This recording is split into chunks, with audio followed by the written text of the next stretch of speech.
When I opened my mouth and closed it again, trying to find the words, my reasoning had all made a lot more sense. When I'd only had to work it out of my own head, there was so much going on. I said the rogues and Marcos challenge, and now the bloodsuckers wreaking havoc. I know I have a lot to make up to you for how I treated you before. I didn't want to put any pressure on you to forgive me while you were dealing with everything else. When things have calmed down, when you have room to breathe, you can take your time deciding whether you can be sure of me. I can prove to you that I'll be a good mate. West ran interrupted so softly my pulse stuttered. She rested her hand against my chest. You don't need to prove anything. I already know who you are. I want you now. If I can have you now. That sounded like a very, very good idea. I stared at her, and all I could see in her eyes now was the same longing coursing through me. She wanted me. She wanted me even now, in spite of everything.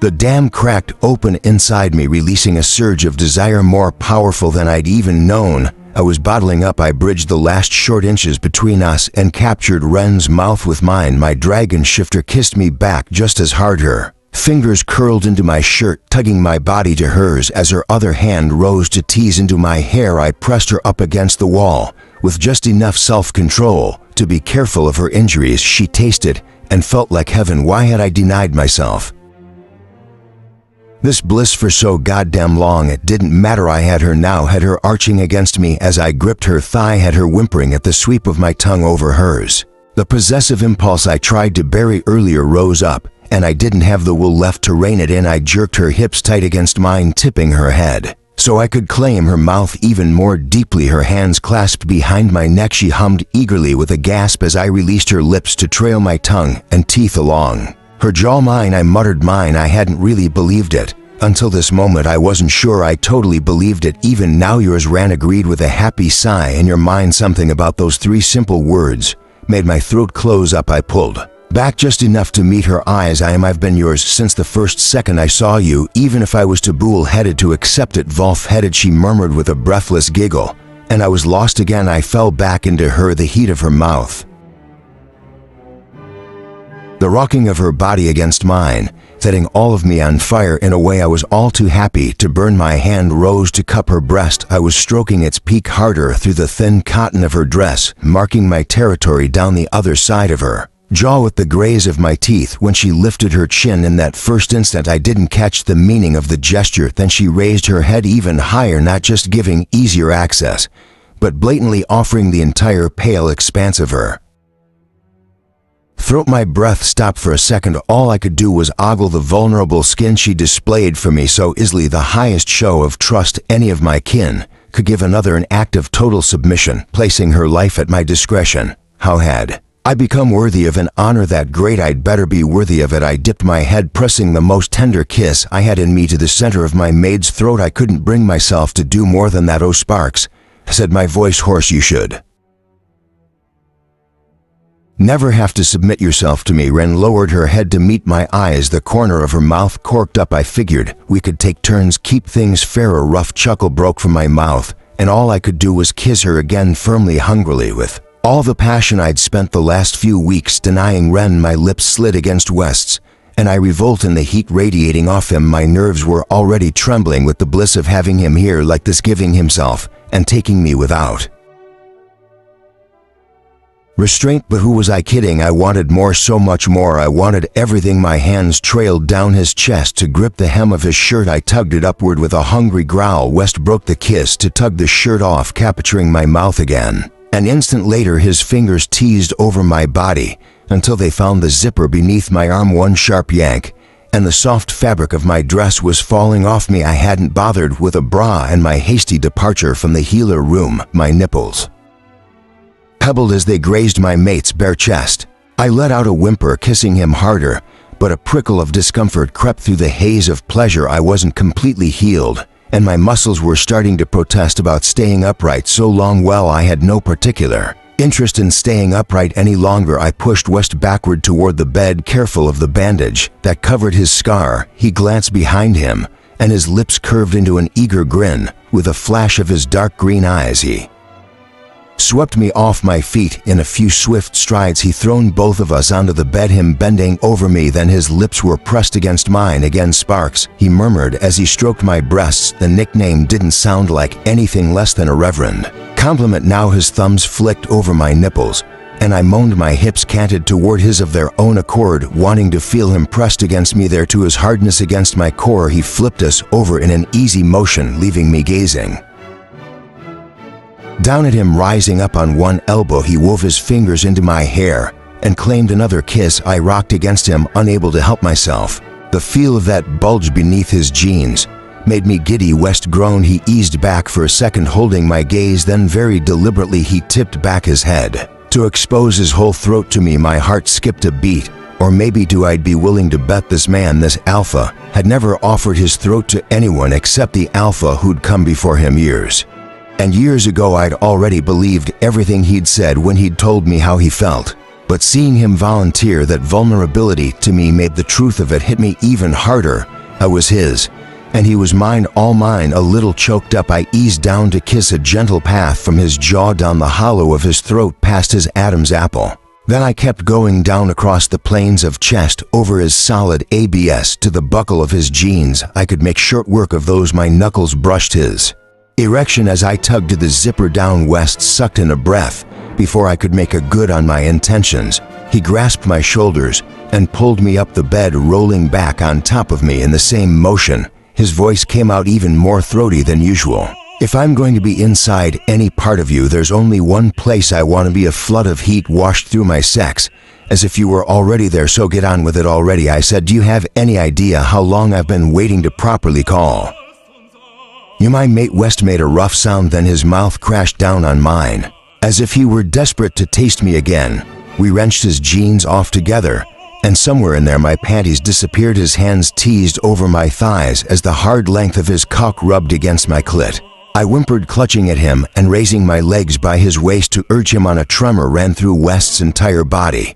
Then he was plunging into me all the way to the hilt. In one thrust a moan burst from my lips. Ren, West murmured in time with his strokes. Ren, like he was laying claim and saying a prayer at the same time. The glow of our bond radiated through me, so bright my vision hazed bright and completely solid for the first time, as that rush of warmth joined the rest of the ties to my fur alphas inside my chest. I had my mates, all of them, exactly as it was meant to be. West drove into me, feeling me, completing me. With that giddy burn, I caressed my hands over every inch of his skin that I could reach, the muscles coiling in his shoulders and down his chest. I bucked to meet his strokes. My breath broke into pants. With each pump of his hips, he sent me higher, a wave of pleasure building and building until I was trembling with it. He arched, bending to slick his tongue over one of my nipples. His cock surged inside me at a tighter angle, and my orgasm crackled through me like a firework. I gasped, clenching around him. His breath hitched to fuck, he muttered, bucking harder. His muscles twitched beneath my gripping fingers. With a groan, he followed me into release. We rocked to a stop, our skin damp with sweat where our bodies pressed together. A pleased-sounding hum reverberated from my mate's chest. He lowered himself beside me, tucking his arm around my waist, his nose brushing my cheek. Mine, he murmured one last time. I smiled and squirmed over to hug him back. Mine 10 ren. I dozed a few minutes until a strange light hazing my eyelids brought me back to sharper awareness. I blinked, nuzzling closer to West and breathing the smell of his skin like rich earth and the pines outside. Somewhere in the midst of our coming together, his bandage had fallen off. The glow I'd noticed was emanating from his scar. I never seen it this close before, a slight indent in his skin with ragged edges marking the boundaries of a magical blast. I raised my fingers to it tentatively. The surface of the scar was smooth, harder than the rest of his skin, but just as warm when West didn't pull away. I lay my palm right against it. It changed color. I said, it does that. West said, what were you expecting? I think it's always been red when I've seen it before. Now it was beaming a vibrant pink, not a color I'd have expected West to sport. But I guessed he didn't have a whole lot of choice in the matter. That would make sense. You probably only seen it when I was throwing myself into some kind of skirmish. Angry. It took a moment for that information to sink in. I looked up at him. It shows your emotions. He shrugged. I could tell from the slight tensing of his shoulders that he didn't enjoy discussing this topic. but he held my gaze anyway. Fey magic works in strange ways, no wonder you keep it covered up. Imagine going around alphaing with all your kin, being able to read anything you were feeling from the glow through your shirt, wearing your heart on your sleeve, pretty much literally. You got it during that fight when they killed my mother, he filled in when I faltered. Yes, it was red for a pretty long time. After that I ran my thumb along the edge where the scar met the softer skin over his leanly muscled chest. So what does pink mean? West chuckled. Do you really need to ask that, Sparks? He tipped my chin up to bring my mouth to his. The kiss was so long and tender it left me feeling as if my heart were glowing to our lips parted, our faces still close enough to brush noses. I love you, Rin, he said low and rough. My pulse skipped. I looped my arm around his neck, tugging all of me closer to him. I love you too. Lord only knows how I got that lucky. I laughed. You didn't exactly make it easy when we got started, but there were some things I didn't totally understand about how he'd reacted to me. You were worried I was going to take off on your kin, all the kin. When the going got tough like my mother did, he shrugged. That was some of the problem. I wanted to be sure we could count on you before I put their lives in your hands. And also, especially later on, I wanted you. I didn't know how much to trust my judgment. I have to put what my kin need over what I want, so when my instincts seem to be telling me what they need just happens to be something I'd very much enjoy, I have trouble not being skeptical. Maybe you're a little too hard on yourself, I suggested. Maybe he exhaled a ragged breath. Ever since that battle and losing my mother, it might not make total sense, but I've always had this feeling hanging over me that if I make a selfish choice for something else, I'm saying she didn't matter enough. If I was willing to sacrifice her and not something else. My throat tightened. I nuzzled his cheek. You're definitely too hard on yourself. I guess I can forgive you for being hard on me too. He gave a hoarse guffaw. You have no idea how much it's been killing me watching you throw yourself into harm's way again and again. That's my job, I said, just like it's yours. I know, that's why I don't stop you. You just mutter about it like a jerk. Hey, he bumped his nose against mine. You have been known to place heroics a little too far over your own safety from time to time. I smiled him. Well, if we're comparing irrational behavior, where do we put making up for being a jerk by acting like an even bigger jerk on that scale? I'm not sure if bigger jerk is a fair assessment. I was trying to ease off on you. Funny how easing off included an awful lot of snarking. And you know, there was always the option of saying how you actually felt before or after you were done getting yourself almost killed again. Either would have been fine. I poked him in the sternum, peering up at him through my eyelashes. Of course, given your usual fluency at sharing feelings, I might have ended up thinking you were telling me to jump off a cliff instead. West caught my hand with a growl. He rolled on top of me, pinning both my wrists above my head. I think I can make my intentions a little more clear than that, he said, the gleam in his eyes both amused and heated. I squirmed beneath him, the playful hold getting me all kinds of heated up. To my breath caught at the hardness I felt pressed against my thigh. In an instant, I was twice as wet already. Up and Adam, I said, wriggling a little more to the side so his cock could settle against my core. The contact made us both groan. West grinned down at me. I do have a few impressive qualities. An ache of need was already spreading up from low in my belly. Then by all means, go ahead and make full use of them. The heat in his eyes turned blazing. Oh, believe me, I will. He bent to kiss me as he slid back inside me, and we gave ourselves over to pleasure for just a little while longer. After a quick detour back to my rooms to find a dress that didn't look as if it had recently been torn off in the throes of passion, I headed back through the mansion's halls to see where I was needed. I couldn't keep drifting along in the bliss of having finally consummated all of my mate bonds for the rest of the day. The vampire threat hadn't gone away just because West and I had gotten it on. West's kin and the others who'd taken shelter here were already hard at work laying down more firewood in the protective ring. Others had ventured farther away to scout out where the vampires might be hauling up during the day. If they'd found temporary shelter somewhere, maybe we could turn the tables on them before night fell again. If only it would be that easy somehow. I doubted the bloodsuckers would have suddenly turned that careless. I was just veering toward the common areas when the outline of a closed door snagged my attention. From the corner of my eye, a jolt of anticipation I couldn't explain shot Through me I turned, the hall around me faded away. I was standing in front of a simple door, this one painted the same pale moss green as the walls on either side of it. A circle of dimples marked its surface, just above my eye level.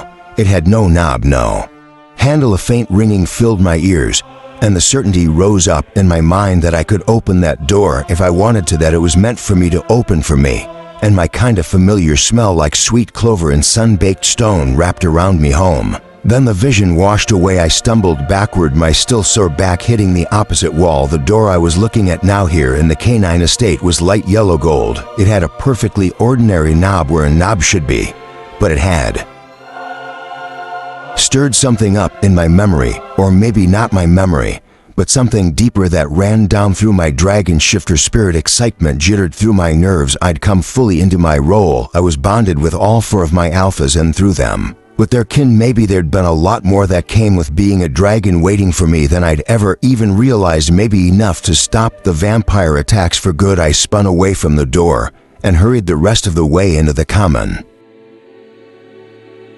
rooms. My gaze halted on the first attendant I saw. I caught her arm. Can you find all the alphas and ask them to meet in our lounge?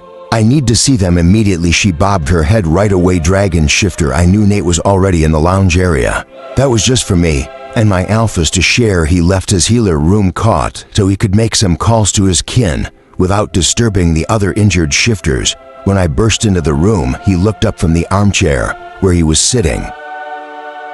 His eyebrows rose. Is everything okay, Ren? I think so, I said. I think I might know where I can find some answers. Are you well enough to travel? Nate pushed himself slowly but steadily to his feet. I am, if that's what we need to do. What happened? I'm not completely sure yet. Marco sauntered into the room, his stance casual, but his indigo eyes sharply alert. West stalked in a moment later, with Aaron close behind him. As they all came to a halt around me, a tremor passed through the air. It quivered over my skin, stealing my breath just for a second. This was the first time my alphas and I had all been in the same space, with our bonds confirmed. The power of it hummed between us, almost electric. I obviously wasn't the only one who could feel it. Marco smirked and cut his gaze toward West. I take it you finally figured out how to remove your head from your ass. The Volf shifter barred his teeth a sliver, but he couldn't seem to help smiling when his eyes rested on me. So this was what it really felt like, being the dragon shifter, being the hub that held the shifter community together. The sensation was exhilarating and a little frightening at the same time. What's going on, Serenity? Aaron asked. I groped after the impression that had made me call for them. The dragon shifter estate. You've been there at some point, haven't you? What color are the walls inside? My mates looked puzzled. From what I can remember, they're green. Nate said most of them. Anyway, why this feeling came over me just a few minutes ago, I said, like the visions my mother left for me, or the one I had of how she died. I saw a door and what I think was the dragon shifter's estate. It felt like home, and the color matches a door. West repeated, giving me space to go on. I got the impression I meant to open it now that I'm completely bonded with all of you, that there's something on the other side. I need something intended for every dragon shifter. What if it's something that could help us against the vampires? The guys exchanged the glance. That estate does hold secrets only dragon shifters have ever understood, Aaron said. When I visited with the alpha who mentored me, there was a whole section of the house we weren't allowed into. The records we have of the dragon shifter line have always been tenuous. What are you suggesting, Princess? Marco said. Time for a field trip. I nodded. I have to go to find out what's there. The rest of you were coming, West said firmly. My lieutenants can keep our preparations going here and lead our defenses. If need be, leaving you unguarded would be exactly what the vampires are waiting for. There's a jet here. We can be at your estate by the early afternoon. That was all I needed to hear. I let out my breath. Then let's get on that plane. 11 Ren. Kylie draped herself across her seat on the private jet with a pleased sigh. I could totally get used to this kind of luxury. Forget flying coach ever again. I laughed. I think most of the time we'll drive places, but the shifter cars I've been in have been pretty nice too. The jets are for emergencies, very, very comfortable emergencies, my best friend declared, snuggling deeper into the smooth leather. I've got no idea what those vampires could have been complaining about. Shifters know how to live right. There'd been no way I was leaving Kylie behind again, not with another vampire attack on the horizon. and it wasn't as if she'd have let me anyway. I barely managed to tell her I decided I needed to visit the Dragon Shifter estate before she'd been grabbing the suitcase she'd brought from New York and announcing she was ready to go. I thought she might even have convinced the attendants to haul that flamethrower of hers into the cargo hold. But Aaron had looked over everything, and if he didn't think it was likely to blow us up, I guessed I shouldn't worry. There are some benefits to being in with the shifters, Felix said with a light grin. West had brought a few of his kin along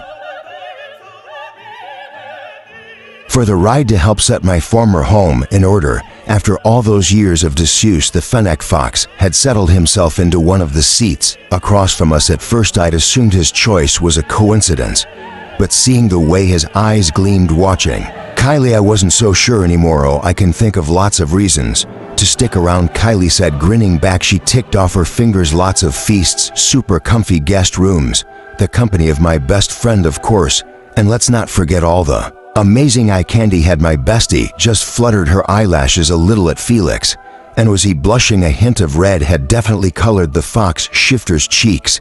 He swept back his tiny hair, playing casual sounds like you're exactly where you need to be then. Oh, I'm sure that we have a lot more fun when there aren't vamps trying to massacre us. You should come back to the estate after we've crushed them, and you'll show me a good time, Kylie said, her grin widening. Oh, she was absolutely flirting with him. I know that. Come get me. Smile anywhere. Felix, come here a second, West called from closer to the front of the plane. The Fox Shifter made an apologetic grimace and hustled to see what his alpha wanted. I followed his path automatically, my gaze rising to meet West. My mate's expression had been serious, but his eyes softened just a bit as he gave me a quick smile. And fuck if that wasn't enough to make my heart flutter. Kylie said, waggling her eyebrows. Is it just me, or is there more of a glow around you today? Any secrets you're ready to share now? I was blushing. I ducked my head as heat washed over my face, but I couldn't stop a grin of my own from splitting my face. An awful lot of things in our lives sucked right now, some of them literally, but there wasn't a bloodsucker in the world that could take away the joy of having all my mates around me, knowing we were all here for each other. Later, I said, when we've got a little more privacy to chat. No doubt. West's had already sensed the shift in atmosphere. It was kind of hard to tell if they were being more effusive toward me now when they'd been incredibly fawning from the start. But I'd caught a new sparkle in several eyes as we'd made our way through the mansion. On our way out, I was going to guess there'd be a whole lot of new canine kids running around about 9 months from now, vampires or no. That didn't mean I wanted to be talking about my encounter with West, where any of them could hear me with those sharp shifter ears. Oh, I knew it. Kylie said, you run fire, Ren. I mean, in a totally metaphorical, not at all dangerous sort of way. The flutter came back into my chest like a flickering of flames. It does kind of feel like that. I had to admit it's about time. No more being jerked around, just love, love, love. She said it in such a goofy sing-song voice that I had to laugh again. That was why I loved her. For a few minutes talking with her, I could forget all the other crap we still had to deal with, at least until Marco sank into the seat Felix had vacated, tucking his phone into his pocket. His mouth was set in his usual crooked smile, but his eyes were shadowed. Nate turned where he was sitting one seat over to see what the Jaguar Shifter had to say. A few of my people follow the vamps that came at my state last night. He said he'd been talking to one of his lieutenants in Florida. It appears they've holed up in a smaller city that's closer to our territory than their usual haunt. Faster access for their next attack. Can your kin take the attack to them? I asked. Use daylight to our advantage. Marco shook his head. The building they've taken over is to secure every nook and cranny, sealed every door unmovable, even the garage section where they keep their vehicles. Either the vamps lucked out or they've been planning for the possibility of taking on the Shifter estates for long enough to do a custom job on the place. Aaron came over and leaned against the back of Marco's seat. My kin have seen something similar near the Avian estate. The vampires are prepared for a long fight, and they know the estates are the key to winning. My pulse hiccuped. So we can't let them break through any of those walls. We'll need all the firewood the king can prepare. Every shifter who's able to fight, ready to tackle any who make it to the walls. Can we get bulletproof vests for the guards to wear, other safety equipment? Maybe we can't use weapons. ourselves, but there's no law against protecting against them, right? Nate frowned. That'll only work when we stay in human form. But it couldn't hurt to have that kind of gear on hand. Kylie perked up. I've got an acquaintance whose brother works for a security supplies depot. He can totally hook us up. I shook my head with a wash of relief. Of course, you know someone. She wiggled her fingers. I'm the most connected gal in NYC. You'd better believe it. All of these strategies were only stalling measures, though. At least the vampires can't hold a real siege. We'll always have the option to scatter if the situation gets too dire during the day when they won't know where we've gone. I don't think we can keep morale very long if we abandon the estates, Aaron said, and I can't imagine the vampires will leave a single building on them standing if we give them free access. But yes, if it comes to that. And then what Marco said, we scurry around through the wild as if we really are animals. We could get by like that, but it'd only be surviving. We aren't just animals. We need to put down roots to have our community and our comforts. He ran his hand off the padded arm of his seat. You're right, I shouldn't have suggested that. It wouldn't be the kind of victory a dragon shifter should be able to offer. I raked my fingers into my hair, my mouth twisting. They rely on those trucks. I should have burned up some of the ones they had by the estate last night. Nate reached across the aisle to take my hand. He squeezed it gently, his warm brown eyes seeking out mine. You did lots last night, so much more than any of the rest of us could manage on our own. You can't beat yourself up for it. There were too many of the vamps, and they're smart. But we'll find a way to beat them, Marco said. They're contending with a full-fledged dragon shifter, and all four of her mates now. His lips curled with what looked like a genuine smile. You've got this, princess, and we've got your back. We'll need to give my kid a chance to set the house in order, West said as we stepped out into the landing field. A bunch from the closest canine settlement got here about an hour ago to get started. But it's a big job. The underlings he'd brought along on the plane were already hustling down the path. Only a sliver of the house's roof was visible from here. Enormous oaks and silver maples loomed between the building and our landing place. How long has it been since anyone's come here? I asked. Everywhere I looked struck a new chord of recognition in me. The long stretch of the landing field, the rustling leaves of the trees, the craggy peaks of the mountains to the north that spilled down into rolling green hills that surrounded the rest of the estate. All my nerves were twanging. Even though it had only been a minute since I'd stepped off the plane, I sucked in a breath. The breeze held the delicate floral smell of clover that was familiar to. We've taken turns sending kin by to do basic upkeep over the years, Aaron said. We didn't want the place to fall into disrepair. He rested his hand on the small of my back. We trusted you'd be back, but it won't feel all that homey. Yet they'll need to uncover the furniture, stock the kitchen, do a more thorough cleaning. All that. I stepped toward the trees. The hiss of the breeze moving through them sent a prickle down my back, calling to my wings. This is where I'd first learned about being a dragon, where I'd first seen a dragon fly. My mother gleaming bronze against the sky. My throat choked up. It doesn't need any of that to feel like home, I said. It just is. I strolled down the path the way the other shifters had gone. My mates drew up close behind me. I felt each of their presences by me, calm, eager, proud, and weary. And all of them here for me, trusting that I'd been right to bring us here. I'd better make sure I justified that trust when we emerged from the short stretch of trees onto the plains of tall grasses that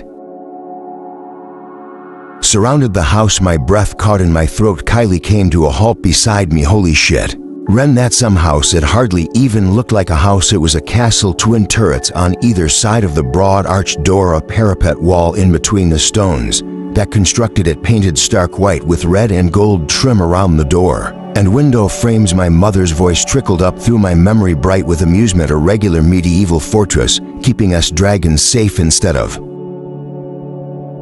keeping the royalty safe from dragons. Our ancestor who commissioned this place had quite the sense of humor. These fields I'd run through with my sisters ducking low to let the grass cover us, springing up to surprise each other with a mock growl. Our dads would join in the games, slinking beneath the cover of the waving blades in their animal forms, waiting to make a gentle pounce. Only my bear shifter father had been too big to really hide. We'd clamber onto his back and send him lumbering after the others. My gaze drifted to the thicker forest behind the house. Pines and cedars mingled with oaks and maples there. The shadows streaked darker between their trunks, but not as dark as the night when we'd fled. The air sharpened my lungs, the branches whipping against my arms, pebbles rattling away under my scrambling feet. My mother's hand clamped so tight around my fingers, I yanked my eyes away. My heart was setting. Ren West said, watching me. How much did he see? It hadn't occurred to me that I might not get away with quite so much around those watchful green eyes now that he was no longer trying to convince himself he didn't care. I dragged in another breath, letting the clover smell and the summer warmth relax me. Focus on the present. Focus on the happy times before anything. But that one night, I'm all right, I said. Come on, let's get inside. The front hall was fine. The front hall was gorgeous. The pale moss green walls I'd seen in my vision now snapped into clarity. A crystal globe dangled from the ceiling that I knew could beam with light. When darkness started to fall outside, the sweeping doorways opened into wide, airy rooms with huge windows that would be letting the sunlight pour in. My feet carried me farther into the house as if of their own accord, and maybe that was my mistake, not bracing myself, not watching for the first hint of horror, though I could pull myself back, or maybe there was no way I could have avoided it. My ballet flat squeaked on the polished floor, and my stomach lurched like the squeak of my sister's feet as we dashed this way, like the strangled squeal that had burst from Verity's throat as the rogue's jaws clamped down on her. My world trying to pull myself away from the memories, but my gaze struck on a spot on the wall, a perfectly even green spot. They'd washed it and painted over, but I could see clear as anything where the splotch of blood had been just beyond that door, where it had dribbled across the floorboards to where my wolf father had slumped. My lungs seized up. I threw myself down the hall faster. Ren Kylie called out like my mother, and my memories faster. We can't let them catch us, oh please Ren, stay with me. A sob had choked her throat. A man had carried behind us. One of the rogues had stepped into the hall behind us.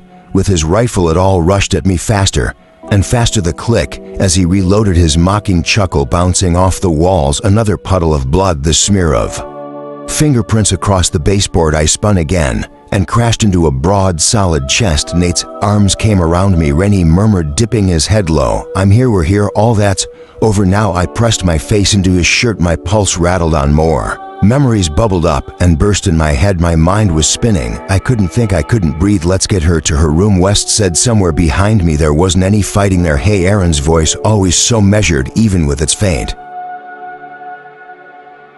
rasp. Here we go, Serenity. You just need a little time to settle, and you were right. This is still your home. Hold on to that. Was it? How could this place be mine when the rogues had painted it with my family's blood? 12 Marco. I knocked on Ren's door, softly, not wanting to wake her if she'd fallen asleep.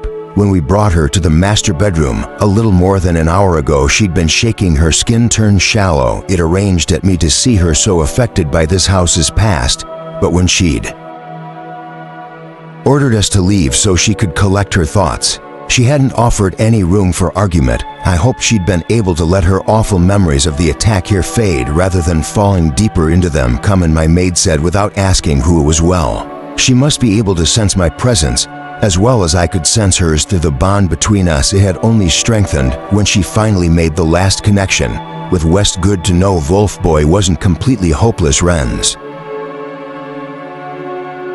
voice sounded steady enough when I eased open the door and slipped inside. He was sitting up on her bed on top of the covers. Her back was straight, but her face still looked paler than usual, stark in contrast with her dark brown hair. The light in her amber brown eyes didn't hold quite the fire out of like to see. She smiled at me with just half of her mouth. I understood her well enough by now to read what she was feeling. Then she was embarrassed by how she'd broken down, as if any of us who'd been with her when she got overwhelmed would judge her for it. I ambled over to the bed as if nothing at all were amiss and sat down at the foot, reaching to take a hand. How is my princess of flames? She scooted closer, not feeling very regal. She muttered, I'm not going to accomplish whatever I'm supposed to do here if I can't walk down the hall without getting buried in memories. They'll fade, I said, stroking my thumb over the back of her hand. It's your first time back here, of course.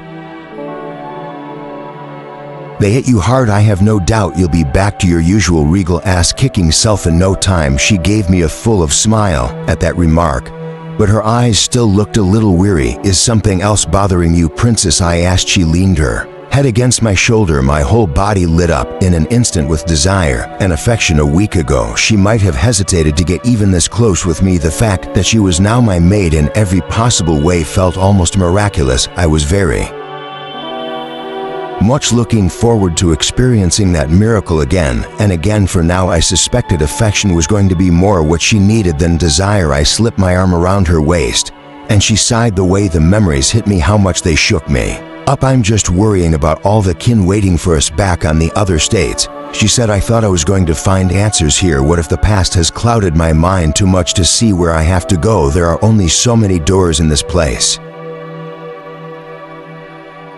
Big as it is, I pointed out, I'm sure we can manage to find the one the vampires could attack again in just a few hours.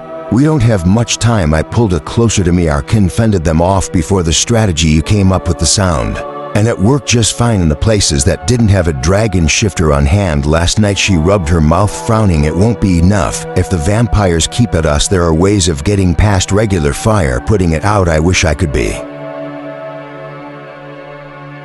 everywhere at once, burn them all up, just end this. Oh my dear mate. I dipped my head to kiss her temple. It's been a long, hard journey here, hasn't it? You deserved a much more peaceful welcome. Maybe I didn't. There was nothing peaceful about how I left. Her laugh sounded a bit choked. She twined her fingers with mine, looking down at our joint hands. Her voice dropped. It felt so good for a little while there, having my bond confirmed with all of you, like everything had fallen into exactly the right place. But now I can't help thinking about how easily I could lose all of that. The last for alphas had fallen here. To this was where her mother had lost her mates and ran. Her father's Ren's other hand drifted to her belly so instinctively. I wondered if she even noticed the motion, how much of her fear was the echo of the little girl she'd been, and how much the connection to the dragon shifter who'd come before her, who lost children and mates, who'd lost everything to save Ren. Some of both, I thought, all tangled up together. Maybe my mate needed more than affection.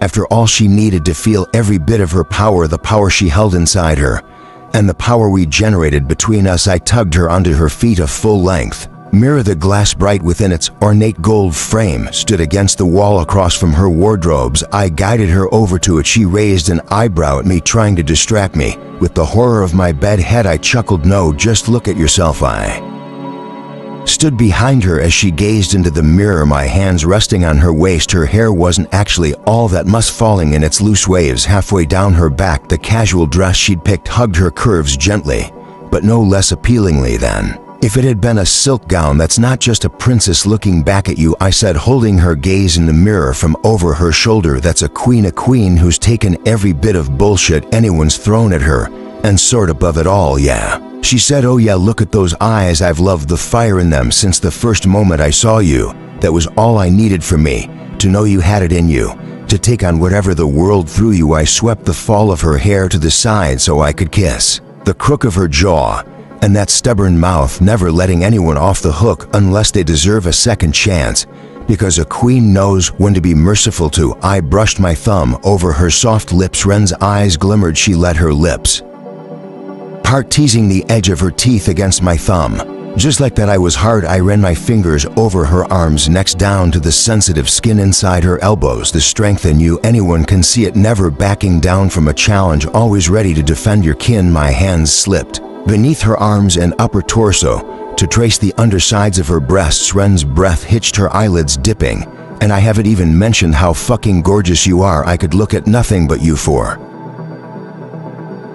days and still be enjoying the view. Go on, she said, her voice roughing. The color was coming back into her cheeks, a lovely rosy flush. I kissed my way down the side of her neck to her shoulder. My hands rose to completely cup her breasts. She leaned back against me as I stroked the peaks, making her nipples pebble against the fabric of her dress. Heat radiated between us. We both know how much passion you've got in this beautiful body, I murmured by her ear. Keep watching, see what a woman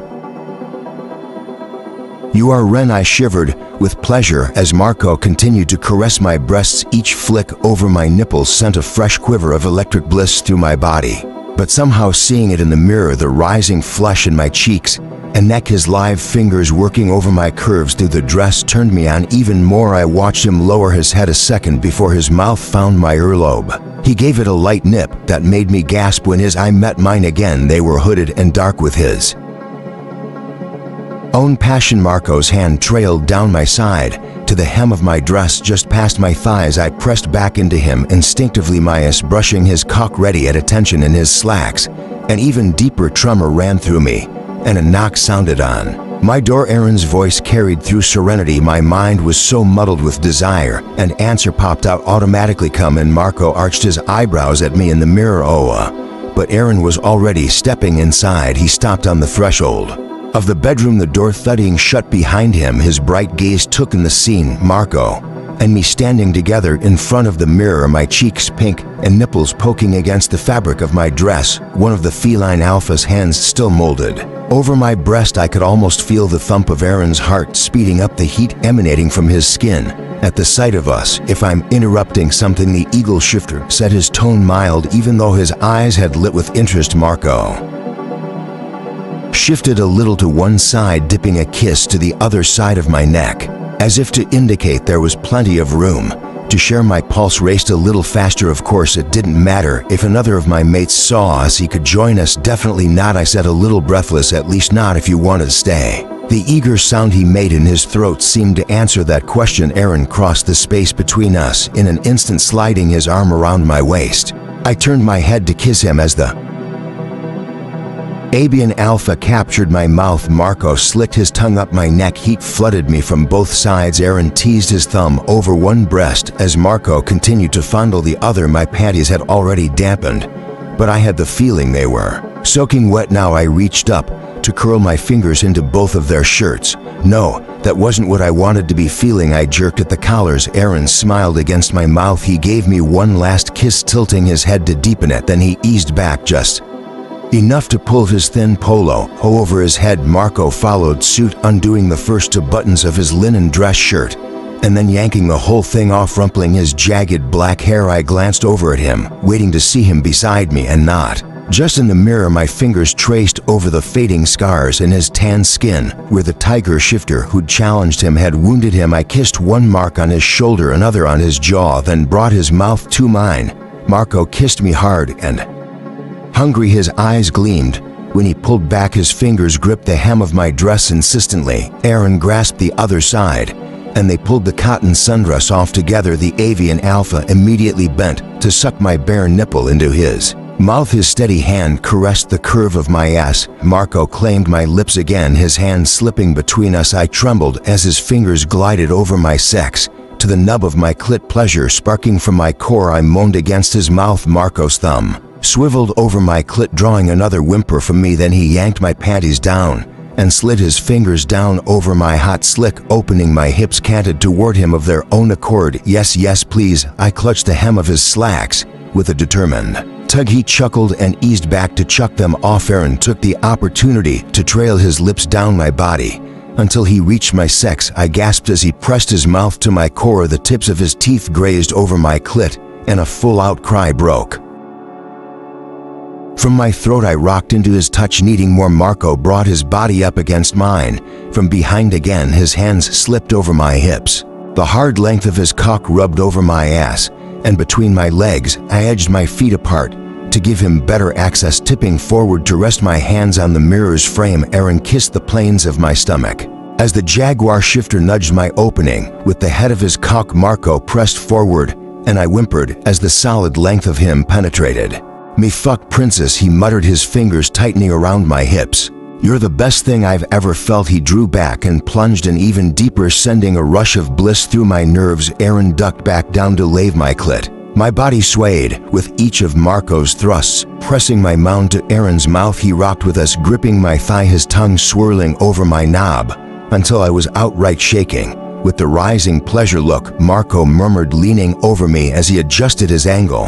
I moaned, bucking faster to meet his pace, chasing that peak of bliss I'd almost reached. At the same time, I lifted my gaze. My reflection looked back at me, flushed and wild. I'd never seen my eyes so bright with emotion before. Emotion and power. I had one man groaning against my shoulder as his hips jerked to meet me, another devouring my sex from the outside. Aaron's golden head didn't miss a beat as he unzipped his jeans to stroke his cock in time with our love, making he nipped my clit and Marco thrust. Even harder. Ecstasy swept through me. I shattered between them. With a sharp cry, my hand dropping to squeeze Aaron's shoulder. Marco's breath shuddered against my skin. As my pussy squeezed tight around his cock, he spilled himself into me. Aaron groaned at the same time, giving me one last swipe of his tongue as he spent himself in his hand. I stayed there between my mates. As the crash of pleasure ebbed, my legs shaking, Aaron let me hold on to him. He pressed a tender kiss to my inner thigh. Marco hummed happily as he softened inside me and nuzzled my shoulder. I looked at the wild-sided woman in the mirror, a woman who had claimed her for mates, a woman who'd overcome rogues and fate. Yes, that was who I was now. The tragedies of years ago didn't matter, not when it came to fulfilling my role. I wasn't that little girl anymore. I was a woman. I was the dragon shifter, and I would unearth whatever secrets my estate was keeping hidden. 13 Ren, a couple of West's kin, had already gotten to work in the kitchens, which was a good thing. None of us had eaten anything resembling lunch, just a few snacks that had been stashed on the plane. Feeling a lot more grounded than I had when I'd first walked into the house, I ambled into the dining area, found a platter of stuffed rolls ready and waiting, and grabbed one to chow down on. While I wandered farther, my memories hadn't faded completely now, and then my eyes twitched to a doorway a rogue had left from a spot where I'd heard an agonized cry, but my mind didn't spin off into the past like it had before. I focused on the firm floor behind my feet and the heady warmth of the bonds between my mates and me. It seemed to have grown even more solid during that interlude with Marco and Aaron. The strength in this body and the strength of those bonds held me here in the present. I had so much more to do here. Maybe a victory against the vampires wouldn't make up for what had happened in the past, but I could hope that victory would send us toward a much brighter future. The rooms in the East Wing were all familiar. I'd spent most of my time in those when we'd been living here, when I wasn't roaming around outside. When I entered the west side of the house, a prickle ran down my back. Mom had taken me this way a couple times to show me something she was working on, but mostly we'd steered clear. It had been her domain. As the ruling dragon shifter, I swallowed the rest of the sandwich and treaded farther down that hall. I was the ruling dragon shifter now. I wasn't expecting to hear a patter of footsteps coming toward me. Kylie hustled around a bend, her face lighting up. When she saw me, she twisted her hands in front of her with a slightly guilty expression. I know you're exploring this place on your own, but I couldn't help being curious. I found a door like the one you described, the one from your vision. Do you want to find it on your own, or is it okay for me to show you? Trust Kylie to have already scoped the whole place out. It's fine, I said with a grin. Lead the way. Whatever I found here, I didn't know if I was meant to face it alone. I'd rather have my mates by my side. As Kylie beckoned me down the hall, she'd emerged from my, focused on the warm pulse of the bond inside me. I knew where each of my alphas were approximately, and I discovered, testing the feel of our connection, that I could give them all a tug. Come here. That was handy. I'd have to remember that trick. Nate had told me that eventually I'd be able to sense whenever he or the others were in pain, even across a long distance. Being able to give them a nudge in my direction must be part of that increased awareness. The hall Kylie had explored took us around to the back corner of the house. She stopped in front of the door, and it was the door. They were all the same moss green, but this one had that circle of dimples just above my line of sight, and no handle, no knob, just like in my vision. I knew looking at it I could open it easily. Heavier footsteps sounded down the hall. All four of my mates came into view. They must have caught up with each other on the way over. This is it? Aaron asked, inspecting the door. As they joined me, I nodded. I haven't tried to open it yet. Well, what are you waiting for? Sparks, West said, his tone more teasing than gruff. This is what we all came this way for. Nate eased closer as if to offer his help, but I could feel down to my bones that this task was only mine. I drew in my breath and stepped up to the door. My hands rose as if summoned to rest on either side of the dimpled circle. A shiver of energy raced down my arms. A burning sensation crept up my throat, as if I were kindling dragon fire in my human form. I paused and then exhaled a steady stream against the circle. No fire burst from my lips, only a rush of air. But the door twitched and swung open away from my hands. On the other side, a straight, narrow staircase led down into a Basement room. A soft glow crept into the space below. As I watched, I hadn't realized this house even had a basement. I stared at the staircase for a second, anticipation tingling over my skin. "You've got this, Princess Marco said." I did. I moved forward. Down one step, and the next my finger is trailing along the smooth wall. The tingling sensation washed over me even more deeply, with one very clear impression. Whatever was waiting for me below, it was only for me. "I don't think you can come with me," I said to the guys and Kylie behind me. "Nope," Marco agreed. "Couldn't, even if we tried. That place doesn't want us at all." "I've never felt anything like that before," Aaron murmured, mostly to himself with odd curiosity. "You just holler if you need us." Then Kylie said. I walked further down into the room. The door clicked shut behind me. The air pressure thickened, as if to embrace me. My feet hit the tiled floor at the bottom, and a fresh breath rushed into my lungs with a cool, powdery smell. I was here, and where was here exactly? I rotated slowly, taking in the whole room. The space was lined with shelves, and each of them held a row of glinting slabs. I stepped closer. They were crystal tablets, like the one Mom had left me in the abandoned subway tunnel that had led us to Sunridge. And to my new fiery power to get at the truth, the room was packed with them, all of them etched with one or more symbols, many of which didn't mean anything to me. The only other objects the room contained were an armchair with a high arched back and a small rosewood side table. The place felt like a library if you could read crystals instead of books. But then Mom had managed to leave me a message in that first crystal. The truth-seeking flames and a vision of my mother's murder had been contained in a larger crystal. Who knew what any of these might hold? I had no idea where to start, so I grabbed one at random. A quiver of energy raced across my palms. The etching on this one showed what looked vaguely like a bear standing on its hind legs between a horse and a weasel. Interesting. I sank into the chair. Instinct told me to press the crystal tablet to my chest. An odd warmth bled from its smooth surface into my skin. Then a clear, even voice started speaking in my head. "Dragon Shifter, Matilda, May 2nd, 1876. I record this history of a conflict resolved among the disparate kin." As the long-gone Dragon Shifter's words rolled into my mind, a vision formed before my eyes like the glimpse I'd gotten of my mother's death.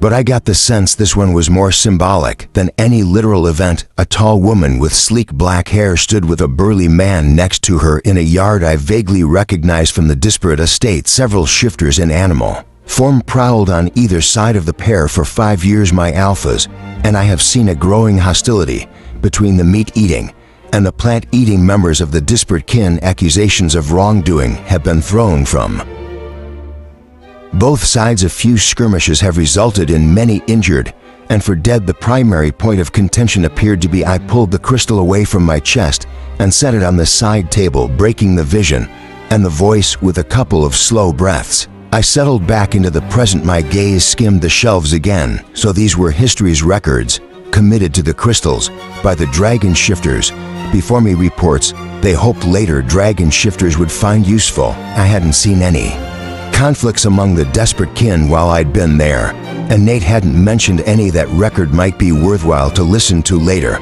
but for now it wasn't what I needed. I stood up, slid the crystal back into its shelf, and considered the others. There were hundreds in this room. Which one would give me something I could use against the vampires? No way to find out.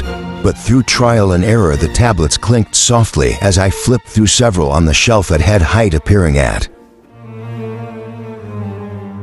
the images etched on them. Those clearly gave some idea as to the contents.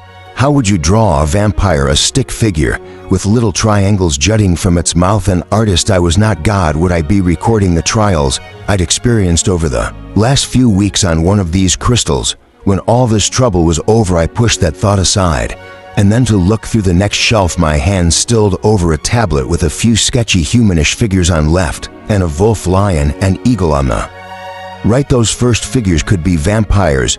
Maybe worth a try. I picked it up and got comfy on the armchair again. The voice that spilled into my head when I held this tablet close was huskier, more abrupt. Dragon Shifter, Geraldine, November 14th, 1937. I chronicle the current state of the shifter-human interactions. I've been watching this problem get worse since I was a little girl. The humans keep breeding, and more of them keep pouring in from across the ocean. Their cities are expanding. They set down new roots anywhere they please, sometimes far too close to our shifter territories. Then as really comfortable the image that swam up before my eyes showed a group of shifters watching houses being erected up the hillside from their village. It morphed into a scene of the same shifters loading up cars with boxes from their houses, then driving off down a winding road deeper into the wilderness.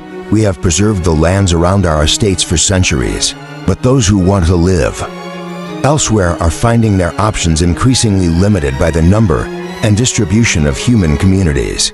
I'll now go into detail about some of the strategies we've used to limit exposure between I removed the tablet and gave my head a quick shake to clear it. The information my ancestor had been relating there was stuff I definitely want to come back to, but not right now when vampires were causing us a hell of a lot more trouble than any humans. A couple of the shelves were empty. I guess to make room for future contributions, I left the human occupation tablet on one of those so I could find it again easily. When I had time to really pay attention, a glance into the closed cabinet revealed stacks of blank crystals that must have been for my or later dragon shifters' use. Hopefully, there was an instruction manual around here somewhere. I returned to pieing through the other records. Partway through the next row, an etching caught my eye with a pang of recognition. I pulled out that tablet on closer examination. The image wasn't exactly the same as the one I'd remembered. It showed dragons and humanoid figures a little too tall and slim to be really human. The Fae, I'd seen carvings like this on the pedestal in the mountain caves where I'd found the truth-seeking flames that Fae and shifter magic had created together. Dragons and Fae stood together in the picture on the tablet. To one Fae figure had its hand resting on the shoulder of the dragon beside it. Two others stood with their heads bent toward each other, a shape like a flame between them. It didn't look like this one would say anything about vampires, but then maybe our relations with other dominant paranormal community would give me some insight, and I couldn't deny I was curious how we and those wispy, shimmery beings had ever gotten along. I took my spot on the chair again and clasped the tablet to my chest. Dragon shifter Charlotte 1842. I would like to record a joint project I've embarked on with our Fae companions, and to detail the current state of our alliance, an alliance that had obviously fallen apart a long time ago. I managed not to tense up as this tablet's vision spilled out before my eyes, tall, slim, shining. Fae were fleeting through an open forest amid a pack of wolves. A dragon emerald green soared by overhead. The Fae weren't fleeing the shifters or chasing them. I could tell from the flashes of smiles and the way they wove between each other's groups that they were enjoying sharing the woods. Not an image I'd ever expected to see. But then the only time I'd seen more than one Fae at a time was in the vision that had showed a bunch of them killing my mother with their magic. I suppose it makes sense that we shifters and the Fae can understand each other better than either of us relates to the vampires. The former dragon shifter's sweet voice continued. Unlike them, we are both drawn to life more so than death. While some of us may enjoy a nighttime run, every shifter I've ever met enjoys a good lie about in the sun, which the Fae worship, and my dragon fire has so much in common with Fae magic. They assure me we can link the two together, their power sharing mine. I'm excited by the possibilities the image whirled around to show the emerald dragon breathing fire toward a Fae woman who was encompassing it in a stream of her own bluish magic. My breath caught watching it. I eased the tablet away from me to get my bearings. Blue and red mingling together to create the violet of my truth-seeking flames. Had this dragon shifter been the one to create the power I'd stumbled on nearly 2 centuries later? If we'd managed to create that power with the Fae, what else might we be capable of together? As soon as the question passed through my head, my throat tightened. Maybe the dragon shifters had been able to work alongside the Fae in the distant past, but a lot had changed since then. How had we come to the point where the Fae monarch would look the other way while her people slaughtered my mother? How the hell could we ever trust them again? I didn't know what had gone wrong, but I couldn't answer any of those questions without knowing more. Inhaling deeply, I brought the tablet back to my chest to see what else my long-ago ancestor could tell me. Ren, my name reached me as if from a huge distance, away across an ocean. Maybe at first I almost didn't hear it, then it penetrated my focus even more. Insistently, Ren, princess, if you don't say something soon, I'm going to have to start clanging the sirens. I jerked the tablet I've been clutching away from my chest. My head spun, my stomach pinched deep into the hollow it had formed in my belly. How Long had I been down here in the basement archive, I rubbed my forehead, as if that would clear the mugginess around my thoughts, and finally found the wherewithal to answer. Marco, I'm here, sorry, I just got really absorbed. His chuckle carried muted. Down the stairs, you might want to consider getting unabsorbed for a bit. I'm thinking it's about time you ate something. And while I have full confidence in your ability to look after yourself, some of your other mates may be wearing holes in the carpet with their pacing up here. I had been down here longer than I realized then. That pinching in my stomach was a reminder that yes, at some point I should have dinner. I pushed myself off the armchair, the muscles in my back twanged from so much time spent sitting and gazing in divisions of times past.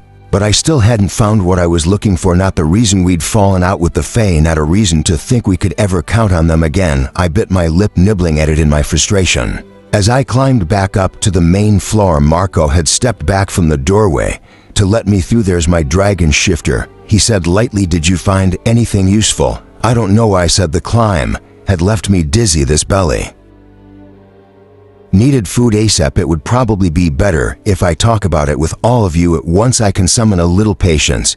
He paused, giving me a once-over. I guess I looked about as rough as I felt. The feline alpha's expression softened. He kept my face, cradling my jaw, and pressed a butterfly of a kiss to the middle of my forehead. If you're not there yet, you will be soon, princess. I'm sure of that. Good, someone really should be.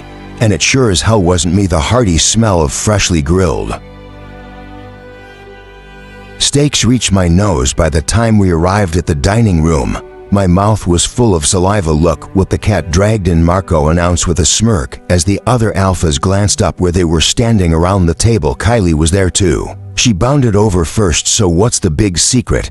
Can you even tell us what's down there? What have you been doing all afternoon? Everyone's eyes trained on me, waiting to hear that this trip had been worthwhile. My gut nodded. It's kind of hard to explain. Marco rested his hands on my shoulder. I think our Princess of Flames needs to get some nourishment into her.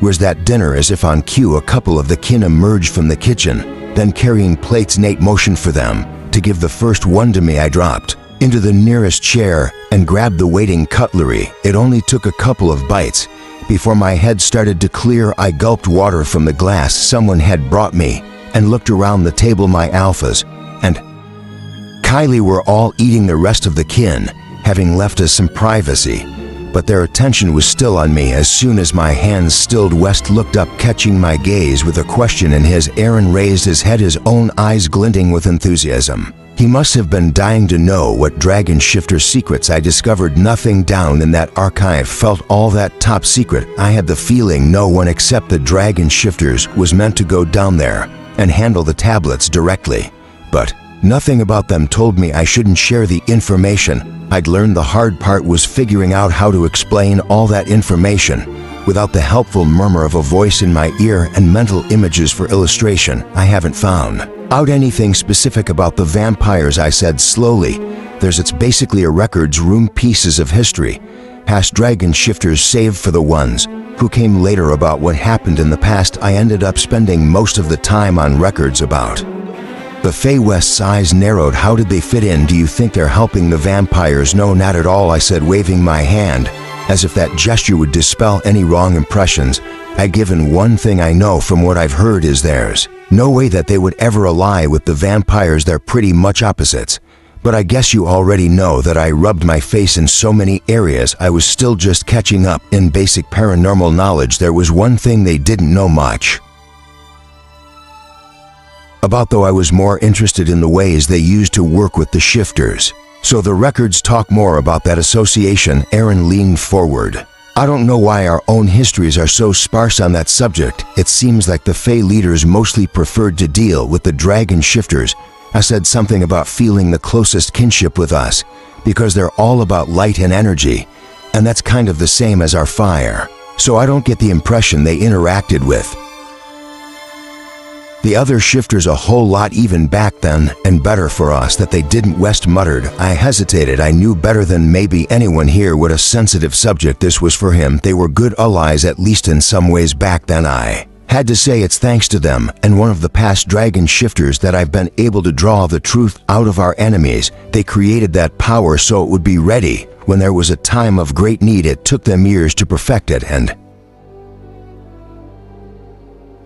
contain it. The Fed didn't get anything out of that effort, except knowing they'd given us a new strength and a handy way to tempt shifters up the mountain where they could pick us off. Marco pointed out. I glowered at him. That obviously wasn't the original plan. What was the plan? Nate asked in his low baritone. Why did they think someone would need that power? Why not give it to the dragon shifter already? I guess that dragon shifter didn't need it. The impression I get is that it was like an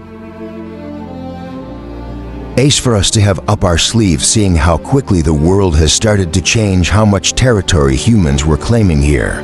Little did they know it'd be partly our own people causing the chaos by Grimest.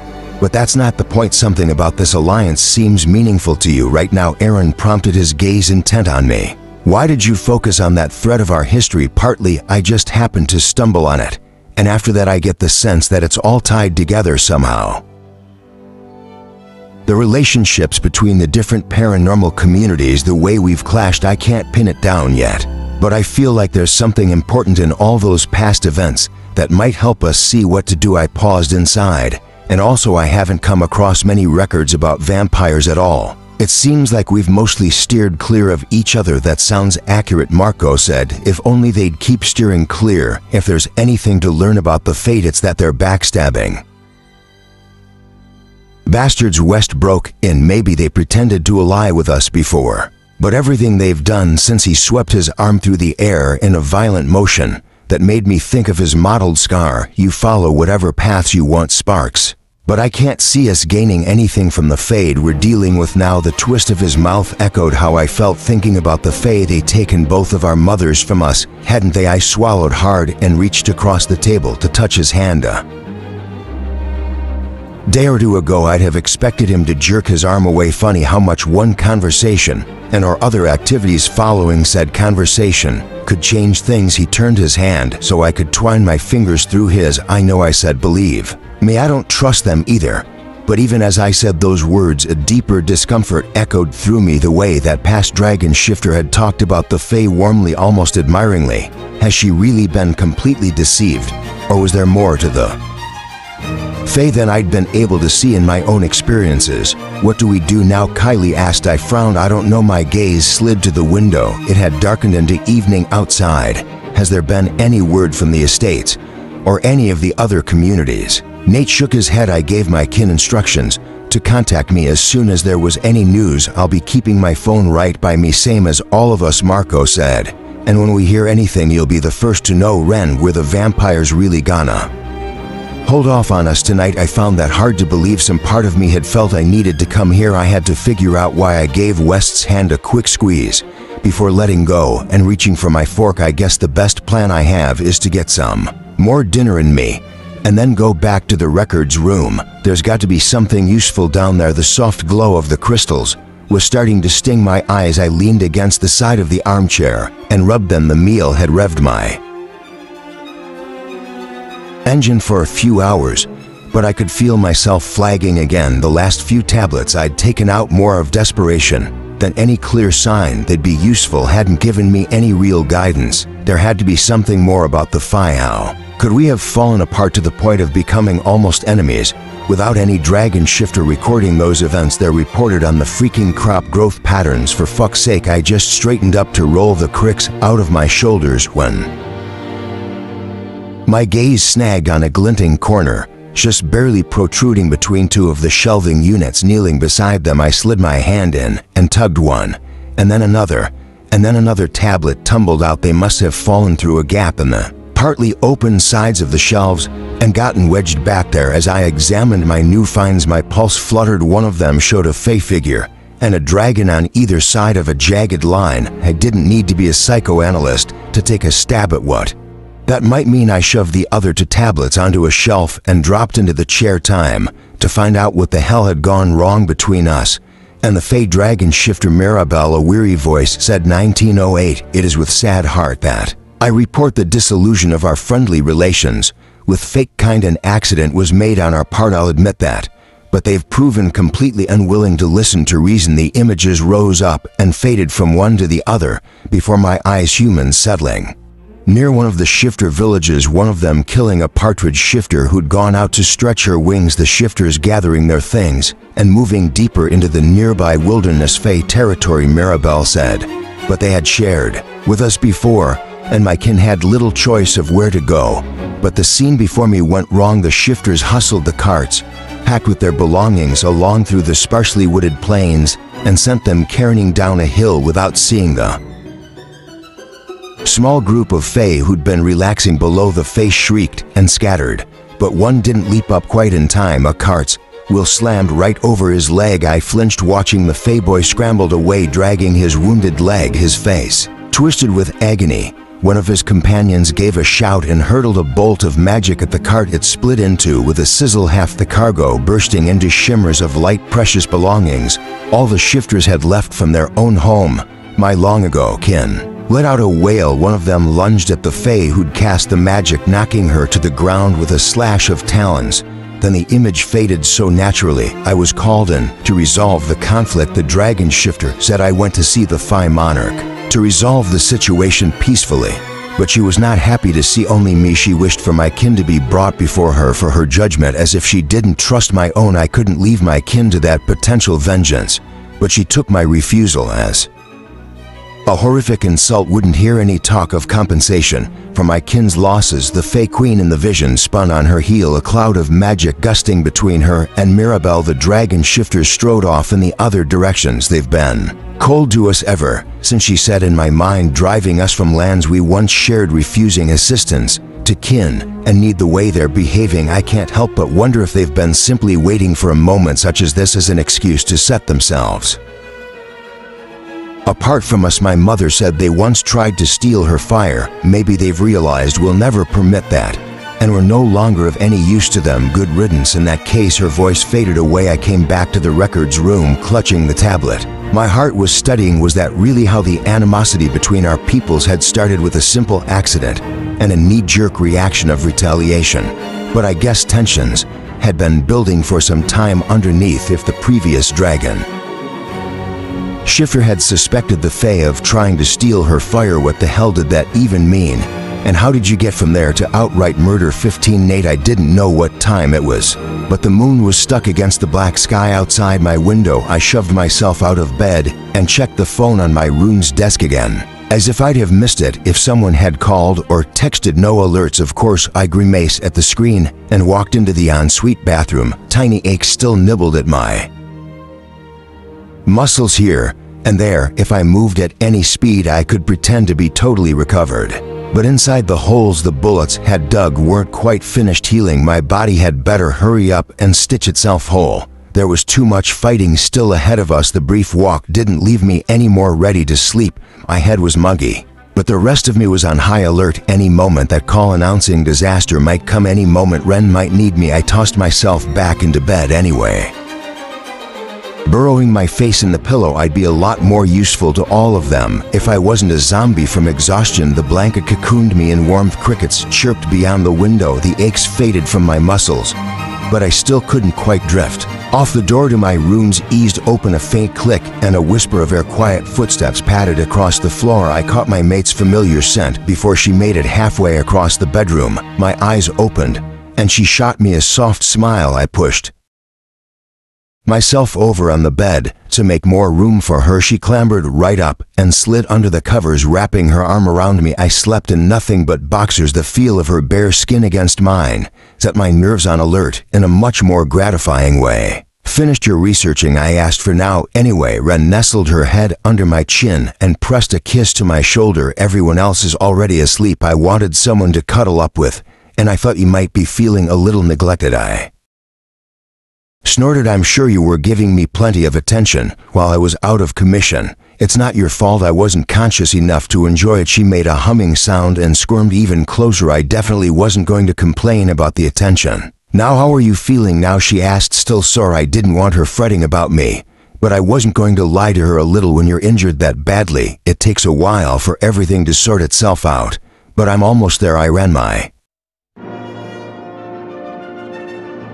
Hand over her hair. You must still be feeling that attack last night. She shrugged. It's not so bad. I spent most of the day sitting in one chair or another. Plenty of rest. She tipped her head back to look me in the eyes. I'm sure you need your rest. You came out of that coma less than a day ago. I hope I didn't wake you up. No, I've been doing a good job of keeping myself awake all by myself, I said with a half smile. Her brown at worrying about your kin mostly. It's hard not to, but I think I'll have an easier time letting go of those thoughts with you here. She teased, her hand up my neck and urged my head down. I met her lips with a long, gentle kiss. My body reacted instantly, heat washing through me, my cock thickening. By the time our mouths slipped apart, I was painfully hard and not minding it at all. You know, Ren said, a mischievous note coming into her voice. I remember a time not all that long ago when I was all tensed up with worries and you found the perfect way to relax me. An eager quiver ran through me. I'm all for that. I moved to cover her body with mine, but she held me back with a light press of her hand. No, she murmured, letting her fingers slip down my chest and abdomen to the waist of my boxers. I was thinking of that first time in the van. I don't want you straining anything that's not quite healed. You just relax and let me take care of you, dear God. When she said it like that, looking at me through her eyelashes so coyly, I just about came apart from that alone. Ren pulled me into another kiss, this one more intense. While her hand ventured under my boxers, I groaned as her fingers closed around my erection. She stroked me loosely at first, and then with firming grip, her thumb flicking over the head of my cock. Pleasure shot through my veins. I kissed her harder, but that wasn't enough. Even if she wouldn't let me respond with all the passion I wanted to give her, I could still share this bliss. As I rocked into her grasp, I reached up under her dress and tucked my hand between her legs. Ren whimpered. Our kisses turned sloppier as we both began to pant. I rubbed the heel of my hand against her clit, my fingers testing and then dipping inside her opening. She slicked precum down my length and pumped me faster. I was soaring on pleasure now. Was this how it felt when she shifted into that magnificent dragon form and sailed up into the sky? The pressure building in my balls was the most amazing torture, but I wanted to see her through first. I hooked my fingers higher into the tight hot center of her. She gasped. My thumb pressed down on her nub and her sex clenched around me. She shuddered with a broken sound of ecstasy, but her hold on me didn't falter to more steady strokes, and I was spilling over with her. We sagged deeper into the mattress, our breaths falling back into an easier rhythm together. Ren kissed me one more time, so perfectly sweet and perfectly right, as she snuggled against me again. My body finally let go of the last of its tensions, and I drifted into sleep. Ren, when I woke up next to Nate, my eyelids protested too heavy to comfortably lift. I blinked blurry at the dark room. It was still night outside the window, but a tremor of unease had passed over me. My pulse was thumping faster. Something was wrong. My mates were upset. I tried to slip out from under the blanket without waking Nate, but he stirred as soon as I moved. Ren, he murmured, I just want to make sure everything's all right. I said, you can stay right there. Fat chance of that. The bear shifter shoved back the blankets to join me. He grabbed a housecoat from a hook on his wardrobe. My dress was wrinkled, but I didn't really care. Everyone in this house had seen me looking a lot worse. We came out into the hall to find West striding toward us. He stopped, taking in the two of us with a twitch of amusement at the corner of his mouth. Otherwise, his expression was grim. My stomach balled tighter. I was just coming to get both of you, he said. Looks like it's an easy job. He turned to head back the way he'd come with a motion for us to follow. I caught up with him. What's going on? I said. Have the vampires made another attack? Of course they have, he muttered, his voice is grimace. His face. They've been experimenting with different tactics to counteract the fire's water tanks, with hoses to spray them down mostly around the estates. Our kin added extra gasoline to the wood so it wouldn't burn out so easily, but there were a couple of villages hit that hadn't evacuated. They weren't prepared enough. My heart sank. Did anyone make it out? He shook his head, his jaw clenched behind me. Nate swore. None of my lieutenants have contacted me. They might still be busy fighting the vamps off, I pointed out, and no matter what was happening out there, there was nothing he or the rest of us could do about it right now. By the time we made it to any village, it'd be morning. The vampires gone, and whatever wreckage they'd left behind already settled. That's not all, he said as we strode into the private common room meant for just the five of us. I had a couple of my people watching the only highway that comes close to this estate. A truck stinking of vampires passed by not long ago heading our way. Maybe they're hoping they'll catch us by surprise, coming this deep into our territory like the rogues did before. The speed they were going, they'll be here in the next half hour. My pulse stuttered. We haven't put up any defenses. The Dragon Shifter estate boasted a stone wall around its inner boundaries, much like the one at the Canine estate. But that wouldn't stop the vampires by itself. We hadn't brought enough kin with us to fully defend it. We hadn't laid down wood for a fire. We'd assumed the vampires wouldn't be prepared to venture this far and wouldn't see any reason to. How do they even know we're here? We left in the middle of the day. They might not. Aaron said he was standing at the end of the dining table looking at a map he'd spread out there. They might just want to do whatever damage they can to the property as a show of force to lower our general morale. It doesn't sound as if there are a lot of them on their way here. Marco folded his arms where he was leaning against the table's edge. Or one of those last few rogues who've thrown in with the bloodsuckers decided to play spy. They might have heard something from outside the walls of the Canine estate, the kin they're talking about our trip, or simply guessed from the direction the jet headed in. I gritted my teeth at the thought of those traitors. What had the vampires offered them to make them think they were better off siding with creatures who want to exterminate the rest of us? Or did they think the vamps would be satisfied once they'd taken me out and my alphas and leave the rest of us alone? Haven't they seen what those monsters were doing? Of course, from what Timothy had reported, maybe they weren't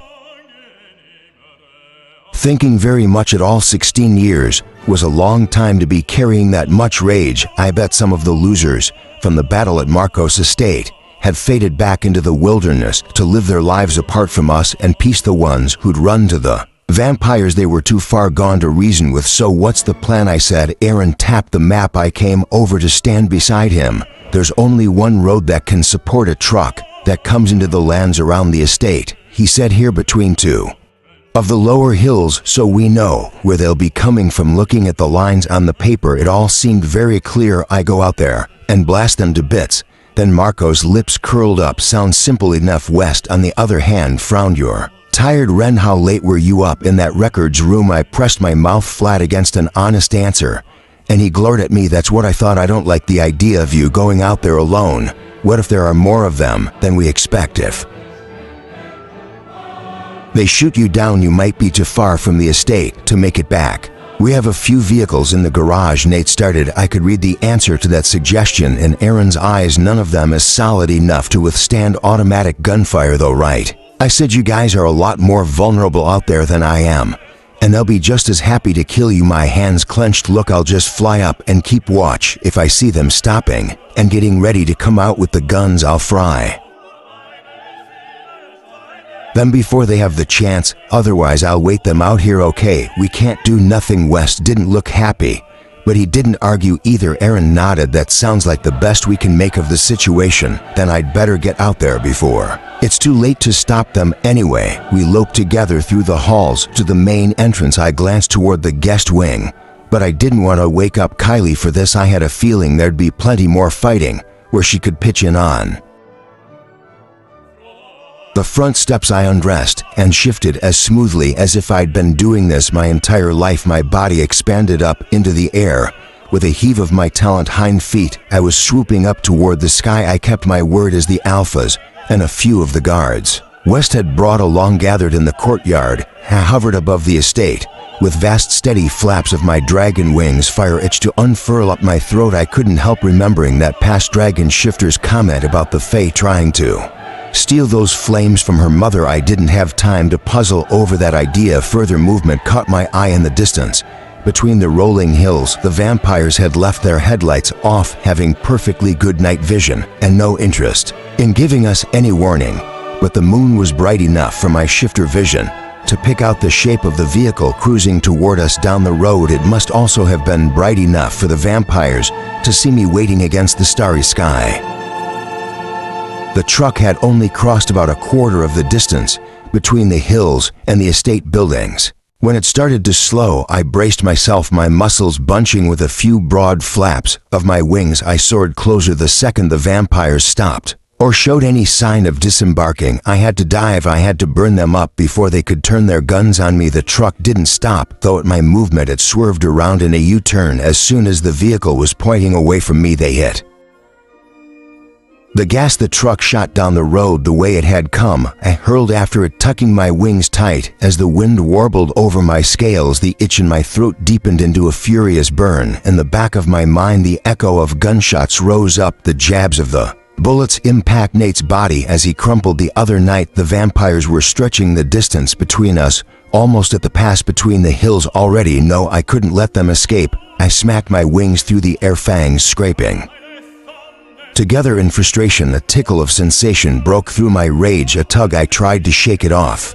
but it wrapped all through my awareness abruptly. The meaning of it hit me. My mates were calling me home. My muscles twitched, rejecting the idea of retreat. I could keep going, fly harder, farther. I could feel it. But that wasn't the point, was it? I'd promised them, and the last time I'd gotten carried away with vengeance. I'd burned most of a forest down as soon as the truck veered out of sight into the pass. The vamps could stop and get ready for me with their guns. That might even be what they wanted for me, to keep chasing them. An ache formed in my chest. I didn't want to let them just leave. I wanted them all burned into cinders.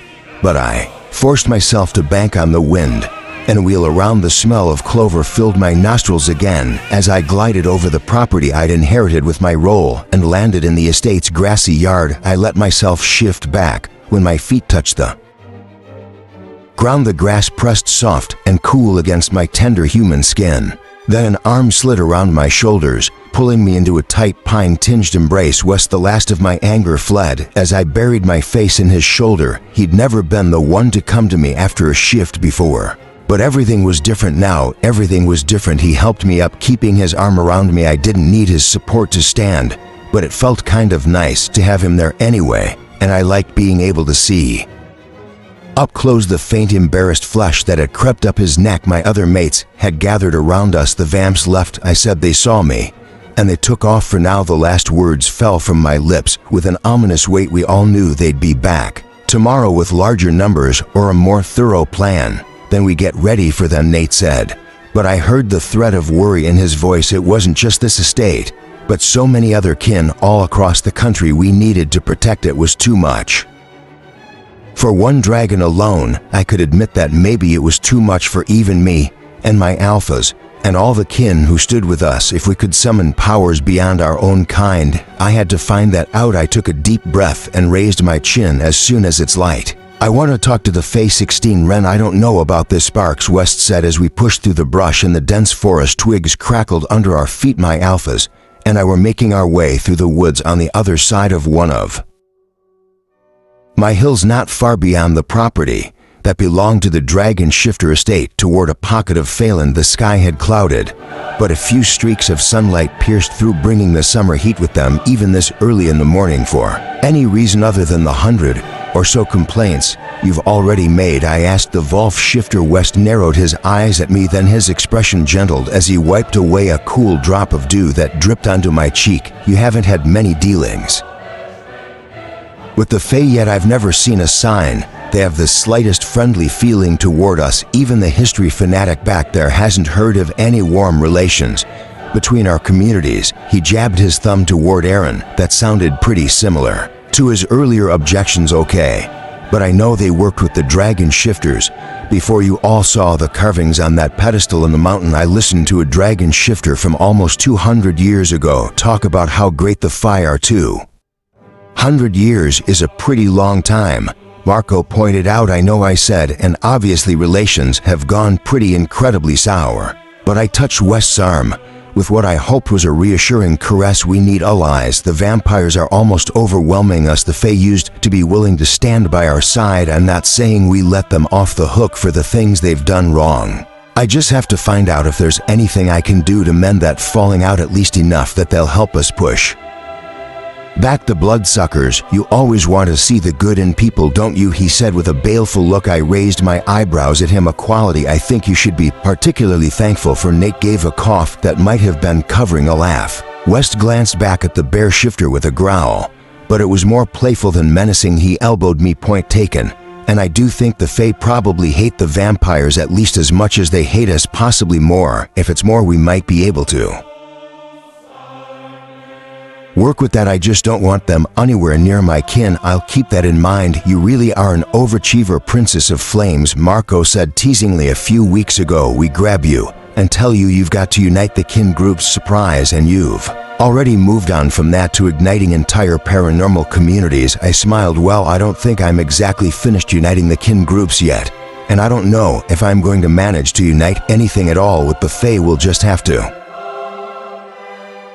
see. West is right about one thing, Aaron said. You can play to the idea of their own self-interest. The vampires could easily decide they want to exterminate the Fae when they're done with us. Just that one thing, West grumbled, cocking his head. Aaron chuckled. We'll see about the rest. I doubt Ren's ancestors recorded events that never happened, but I agree that the Fae haven't shown much indication of friendliness in my lifetime. Well, that seemed to be par for the course for me these days. Taking on the impossible, the Serenity Drake story. Who and I want to play me in the movie version? Nate paused, touching a mark on one of the tree trunks. We're coming to the local Fae leader's domain now. Maybe we should keep the negative comments quiet from here on. Good plan, I said with particular emphasis at West. He held up his hands. I'm not going to ruin your peacekeeping mission, Sparks, but I also don't promise I won't say I told you so if this goes sideways. I rolled my eyes at him. As long as you say it while you're making better use of those hands, I promise I won't mind. His gaze heated up. In an instant, I'll take that deal there now. I had him grinning. Maybe that thought would keep him in a better mood until we were finished with this mission. The Fae weren't expecting us like they had been when I met with their monarch not that long ago. I stopped a few steps down the rough path by the edge of their territory and propped myself against a tree to wait. The last thing I needed was to start this impromptu parlay off on the wrong foot by barging deep into their lands. I could show proper respect. I just wanted them to notice I was here. It only took a few minutes. A slender, elongated figure slipped from between the trees. Her entire form shimmered with a glow that made it difficult to tell if she was even wearing clothing, or if she wasn't. How human her body was. Shifter, she said with a slight bob of her head. Dragon and alphas, these are our grounds. I straightened up. I know I'd like to speak with the one who rules over you in this territory. The Fae woman's eyes gleamed with an even deeper sparkle, like a silver coin under sunlit water. On what matter? I remembered Aaron's suggestion, a major threat that could affect both our peoples. The woman pursed her lips, but she bobbed her head again. I will see if he is willing to meet with you. Stay here. There was a slightly accusatory note in her last words, as if she thought we'd want to go gallivanting around Fae territory the second we had the slightest opening. That's fine, I said, leaning back against the tree. Oh yeah, West said under his breath after she vanished into the woods. I'm bowled over by that warm welcome. I stuck my tongue out at him and then really hoped no Fae were still watching us. I haven't had a chance to make my case yet. He sighed. Well, if anyone can convince them, it's you. That was the greatest vote of confidence I'd ever gotten from him. I take it so the Fae have leaders based on where they live? I asked Aaron, figuring the Eagle Alpha was the one most likely to have in-depth knowledge on this sort of subject. I guess there aren't different types of fairies like the Shifterkin groups. He nodded. The Fae have a unique equilibrium with nature. When one is born, they come into being alongside a plant or natural spring or something of that sort, and they sort of sprout up in colonies with all their connected trees and so on nearby. A chilling thought struck me. What happens if they're forced to leave the place where they're connected? Thing is, like if humans move in? I'm not sure, Aaron said. Speculation is that they would wither away after a certain amount of time if they were forced away. We have a few reports of Fae dying if their connected object is outright destroyed. The tie is very strong. That meant human encroachment affected the Fae even more than it did us. Shifters could get up and move as long as there was empty land to move to. The Fae didn't have that luxury. A glossy whisper carried through the breeze, raising the hairs on the back of my neck. I pushed myself completely upright. A second later, a glinting Fae man appeared in the middle of our glade. He wasn't as impressive as the Fae monarch I'd encountered near Aaron's estate, but I guess that was to be expected. He was just the local leadership. The Fae man still shone brighter than the lesser Fae who directed him to us. He held himself with chin high and Shoulders squared like all the Fae, his body was tall and slim. But he was taller than most. That knobby chin of his nearly level with Nate's forehead. I'd have met the bear shifter, had 100 pounds more muscle on him. Though my name is Saruman, the Fae man said, I tend to this part of the woods. What is your business here, dragon shifter and alphas? He didn't bother with any sign of respect. But the famed monarch hadn't bowed even slightly to us either. It didn't really matter to me. I'd rather just get down to business. I don't know how much you're aware of what's going on outside this part of the forest, I said, but we shifters have come under attack by the vampires. They've already slaughtered everyone they could reach in several villages. They nearly killed one of my mates. They're using guns of the worst kind, and they seem determined to keep at us until they've destroyed all of us. Saruman made a tiny dip of his head. I couldn't tell whether it was acknowledgement that he'd heard of this happening or that he was hearing me now. And how does this matter concern us? I suppressed the urge to grimace at him. I've learned that the dragon shifters and the Fae were once allied. I touched my throat. I hold the power that my kind and yours created together. I know in the last century relations have been strained between us, but I was hoping there might be room to at least talk about working together to tackle our enemy. Your enemy, it sounds like the Fae leader said, likely to become the phase 2 if you stand by doing nothing. Aaron said evenly. Do you really think you could defend yourself if the bloodsuckers took a mind to rid the country of phase 2? Marco asked. I waved at my mates to stand down. Saruman was frowning. You can say that, he said, but we've had more troubles with your kind than with the vampire in recent years. His gaze slid to Nate. What of the group of your kin that set up new homes at the edge of our territory in New Mexico and cut down one of our trees for firewood? A shiver ran down my back. Nate spread his hands. The Fae in that area hadn't appeared to my kin at all. They didn't realize the tree was special. It was marked. Saruman snapped. A life was lost, and we did everything we could to make reparations. How did you make up for a life cut short? My stomach was starting to churn. The Fae leader's gaze shot to Marco. And your feline kin. I can't even count the mentions I've heard of your kind snapping branches and trampling bush while they roam around without concern for whose land they're venturing on. To believe me, Marco said dryly, I know just how frustrating my kin can be. I'd keep them on a shorter leash, but cats don't take well to leashes in the first place. I can do what I can, and we've offered compensation as needed to. I promise you, it was only carelessness, not malice. There was no intention to harm you and you. Saruman's attention moved to west. Your people took over an entire stretch of forest that has been ours, not far from your estate, and attacked us. When the Fae there tried to take it back. West's lips drew back to bare his teeth. Oh, the failure tried to take it back by blasting every shifter they saw with their magic, he said in what was close to a snarl. And it was land that the last we'd heard you'd abandoned. If the Fae had come to speak with me about it peacefully, I'd have seen the new village moved. Instead, you killed 8 of my kin. And how many of ours do you think we've lost to your mistakes in your carelessness? The failure retarded. He turned back to me. I know you are new to your position among the shifters. I will not blame you for what was done before you had any command over your kind, but I have every reason to feel you. Shifters can no longer be trusted. I'm sorry, I said, meaning it. I didn't know exactly what had happened in any of the situations he'd talked about, but I could see how it had looked bad to the Fae. My alphas trusted that their kin had good intentions, and that the Fae must be at fault. How could I blame the Fae for assuming the same thing? I was starting to suspect that if we looked at any of those incidents carefully, it would turn out the truth was somewhere in the middle. All I can do is appeal to our history, I went on. We've clashed, we've fought, but we also appreciate the same things, don't we? Life, roaming around in nature, lands where we can be ourselves, away from human beings. From what I've seen, the vampires don't care about any of that. They probably want more cities, more people, so they have more victims to feed from. Saruman's jaw twitched. His eyes had clouded. No, he didn't like the vampires at all either. I felt a brief burst of hope. Then the Fae leader spun on his heel, giving me his back. This is what shifters do, he said over his shoulder as he moved to leave us. They ask, and they take, and they take. But when do they ever give to us? If you want to compromise any sort of collaboration, I can tell you one thing.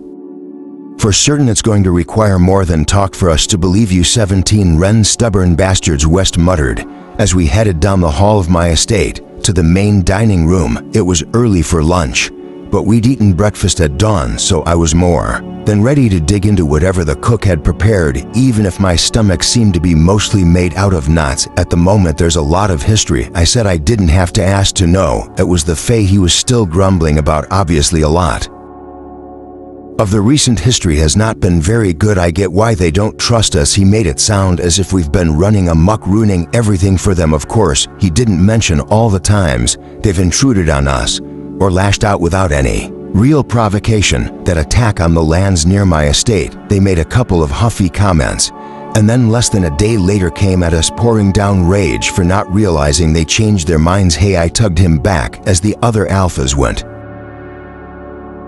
ahead of us into the dining hall. You know, I don't think our kin deserved what happened to them. They're right. I'm not saying the Fae have always been right. They sure as hell should have left my mother alone. But of course the stories they pass on to each other always make them sound like the victims. Everything's a mess right now, but maybe if we untangle it we can find a way to both be stronger for it. West's mouth twisted. His frustration showed in every inch of his body, from the flare in his eyes to the tension in his limbs. But as I held his gaze, his shoulders came down. He swallowed audibly and leaned close to me, his cheek brushing mine. You know, I don't mean any of this venting as an attack on you, don't you? He said, his throaty voice going abruptly gentle. I don't believe in the faith, but I believe in you. I know, I said, and good, because that's all I need. I touched the side of his face, and he turned his head to kiss me just briefly, but with enough hunger to leave me, wishing we didn't have a whole bunch of company waiting for us to join them for lunch. My mate tasted more delectable than any feast that could be waiting in there. West made a frustrated sound, as if he were thinking the same thing I didn't think. I could want you more than I already did, he murmured, but now that I can have you, you have no idea how much I'd love to carry you to my bed and keep you there for at least an entire day. An eager shiver tingled through me. That sounds like an excellent plan for after all this is done, I said. He grinned. I'm counting on it. Then the other alphas were already grabbing food from the bowls and platters laid down the length of the long table. A tongue in the air told me deviled eggs and beet salad were among the offerings. Kylie was sitting on the other side of the chair that had been reserved for me, next to the rest of the kin who'd joined us. Somehow I wasn't surprised to see Felix had claimed the spot across from her. Are you really going to eat all that food? She was saying with wide eyes. As I took my seat, Felix's plate was heaped with enough food to form a mountain. The fox shifter brandished his fork and licked his lips. You better believe it. Gotta fuel these muscles, you know. He flexed a lean bicep. Kylie giggled, her flirty giggle, not her dismissive one. She leaned her chin onto her folded hands as she looked at him with lowered eyelids. Well, I can't argue with the importance of that. I raised an eyebrow at them as I reached for the eggs. You two are getting along well. Felix made it very clear that he's sorry he ever doubted my awesomeness, Kylie said, smiling. And it turns out he's come here to do maintenance on the house before, so he knows where all the fun stuff is. I hope you don't mind me giving your friend a little tour. Dragon shifter Felix said to me. I've got to admit, I'm getting a little addicted to spending time with her. He winked at Kylie. Better than having you at each other's throats, I said. Although I had the feeling maybe there had been a little necking going on of the happier sort. It was good that Kylie was enjoying herself rather than stressing about missions. I didn't think it was wise to bring her along for funny how she'd ended up getting that enjoyment from the one guy who doubted her when she first arrived. Kylie's phone chimed and chimed again. She fished it out of her pocket to check the messages, her brow knitting after she typed in a couple of texts and read through the replies. She glanced over at me. And the alphas, you know, that brother of an acquaintance I have who works for the security equipment company. They had an order come through early this morning for a bunch of armored trucks, all different spots around the country, but including the cities. You said the vampires have major presence and they're supposed to be delivered tonight. That seems like more than a coincidence, don't you think? My shoulders tensed. It does. An armored truck could drive through a bonfire. Couldn't it maybe even break through our gates? Nate said, his face darkening. What about your dragon fire? Kylie said, I've seen the way you can melt things. You could still take them down, right? Only where I am if they're coming at us in those From all over I set down my fork. A chill had flooded me so intense I didn't think I could swallow another bite. I might be able to protect one estate, but the others we couldn't evacuate everyone. What would we tell the other kin? To just flee and hide whatever they could. We'll figure something out, Felix said, looking at Kylie rather than me. He couldn't have faked the worry, not just for us shifters, but also for her. That was shining in his eyes. We've never let the bloodsuckers get the better of us. Before Kylie gave him a soft smile, reaching across the table to clasp his hand, I watched them, a slow warmth spreading through me, easing back the chill. It was amazing the way these two, who'd spent their first encounter making evil eyes at each other, were now taking comfort in each other's presence.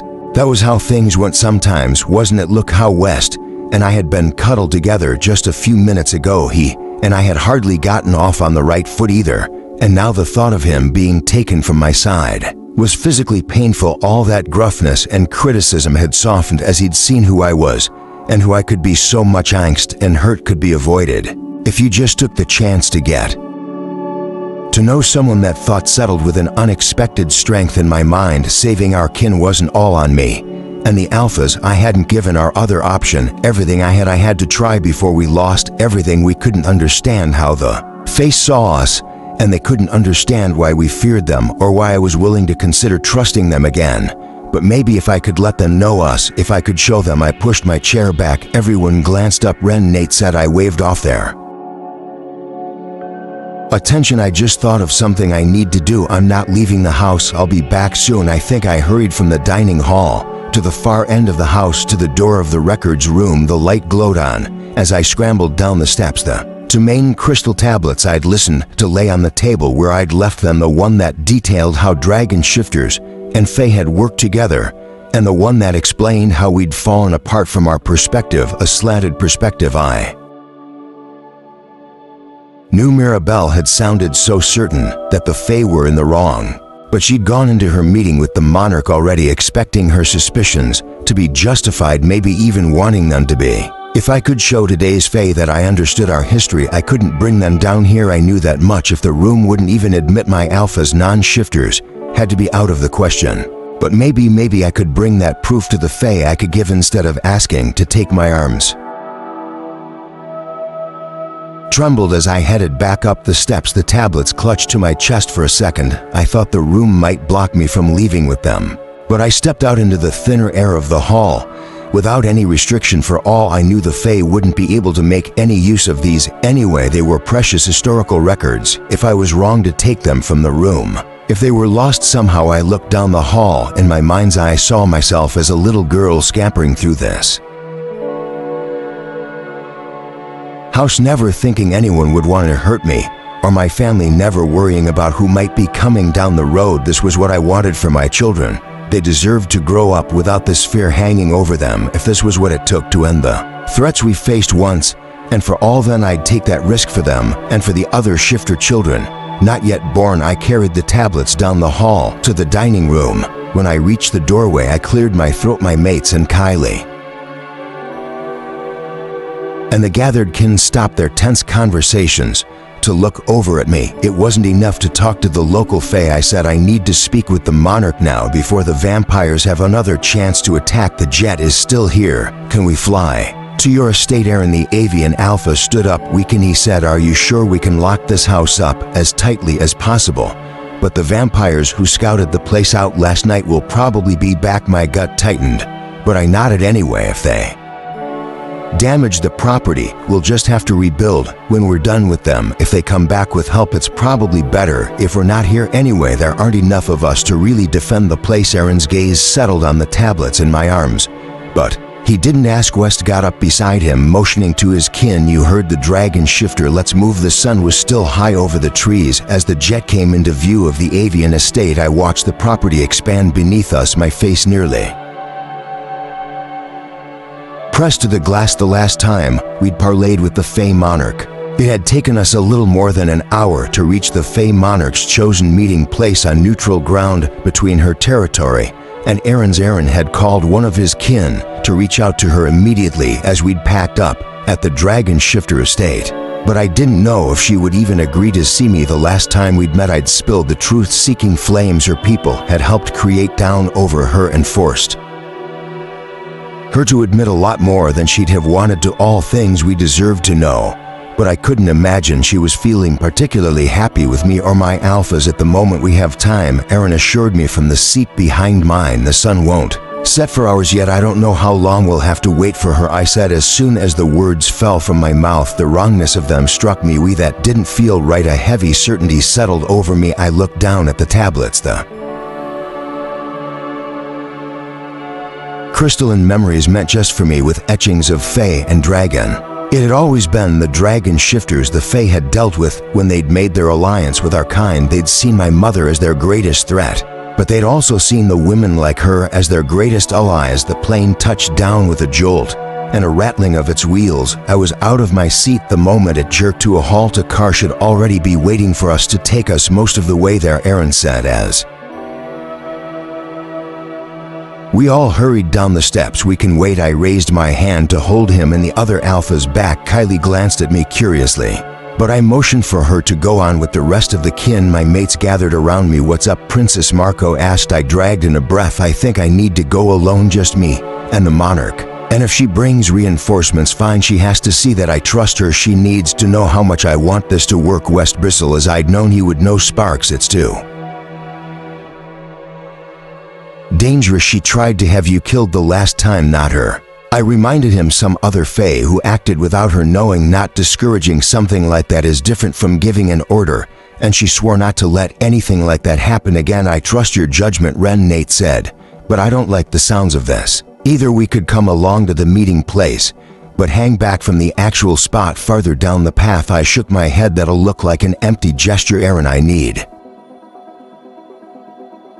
one of your kin to drive me out there, and I'll make the rest of the trip alone. I'll fly in my dragon form from the road. They won't find it easy to lay any traps that way. If this attempt is going to work, I can tell this is how I need to do it." Even Marco was frowning. West's face had completely clouded. It itched at me seeing how worried they were feeling it, and niggling threads through our mate bond.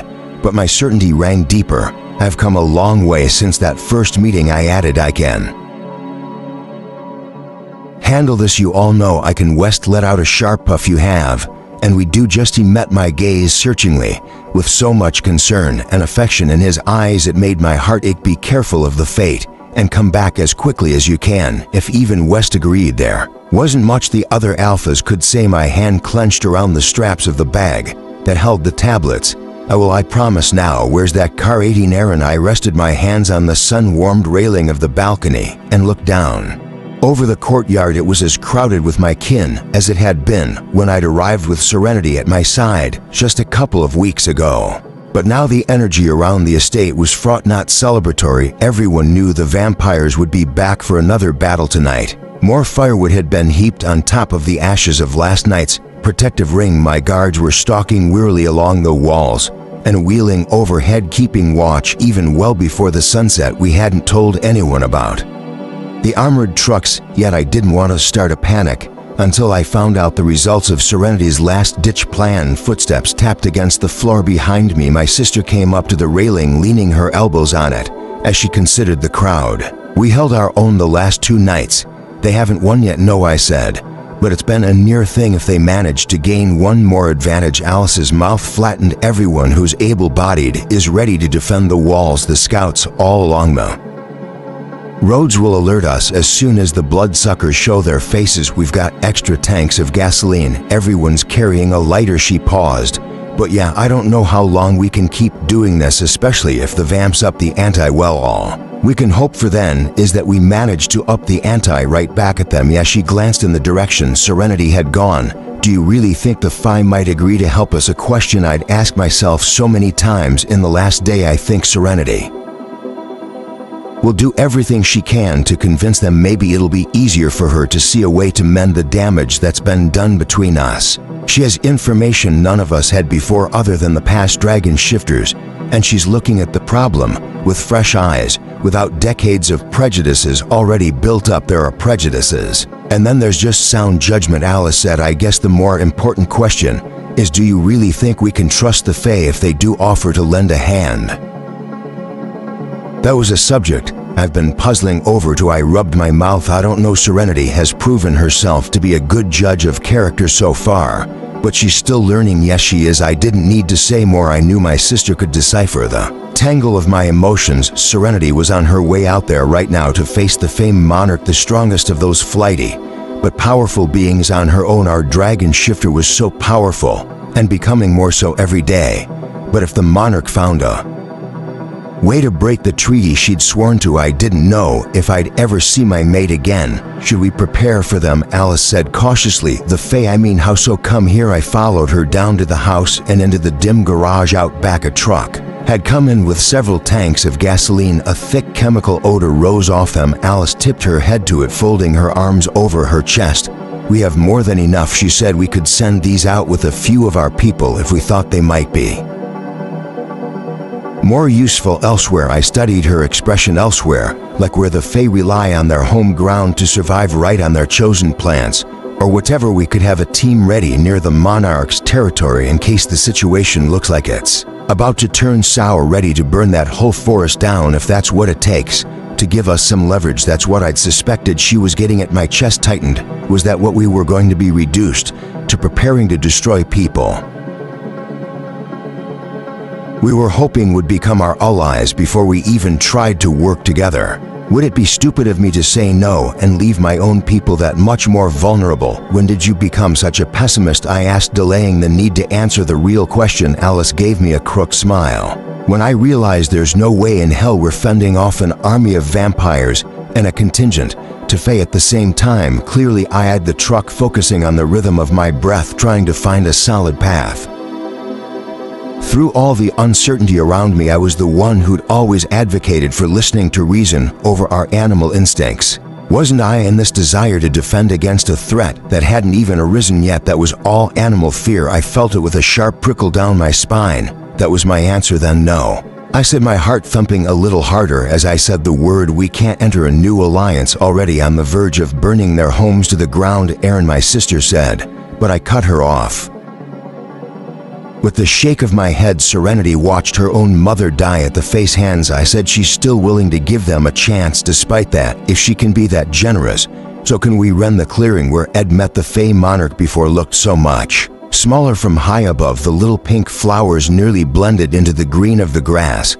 There was no sign of the monarch or any other Fae, yet my nostrils didn't pick up any scent that worried me, only the green smells of the wilderness with a faint floral sweetness. I swept over the trees, the leaves rustling in my wake, and landed in the middle of the field. With a shake, my dragon's body constricted back into my human form. I dropped the leather bag I'd brought with me on the ground beside me. I pulled the dress I'd packed over my head and left the crystal tablets inside the bag. If I had to shift again to make a quick exit, I wanted to be able to grab my cargo quickly with my dragon talons. It was only a minute or two before the towering but spindly Fae woman, with her crown of living vine, strode from the woods on the other end of the field. No delegation accompanied her this time. I drew in a breath, testing the breeze. A cloying smell had trickled into the air, more than I could attribute to just her. I suspected she'd brought company, but left them behind in the forest when she'd seen I was alone. Well, fair enough, I couldn't blame her for being cautious. The fact that she was coming out here to meet me without any guards at her side, when I could transform into a dragon in a matter of seconds, was a gesture of trust in itself. She stopped a few paces from me, shoulders back and head high. I'd almost forgotten those eyes, large and stark like black diamonds against her pale skin. The silver blonde waves of her hair seemed to clothe her almost as much as her thin but elegant dress. I suppose I looked a lot less elegant than I had before, with my hair wind rumpled, and this dress I'd picked for ease of changing rather than for looks. But I wasn't here to try to impress her this time. I just wanted her to listen. Thank you for coming, I said. I know you didn't have to. The monarch acknowledged my comment with a slow blink. I assume you wouldn't make such an urgent request without good reason. Only a fool avoids information they might need. Okay, so she wasn't any warmer in personality than she had been last time, but I hadn't expected anything else. You know, the vampires have been attacking us. I They said they want to wipe out shifters completely. They've been killing my kin in the cruelest ways, innocent people who've done nothing to them. Her jaw tightened. I have heard of this. I couldn't read her expression. You're not on their side, are you? I know we've had our conflicts. I know you've been willing to look the other way when your people have acted against us. But you don't agree with outright slaughter like this, do you? I couldn't mistake the twist of her lips and the flicker.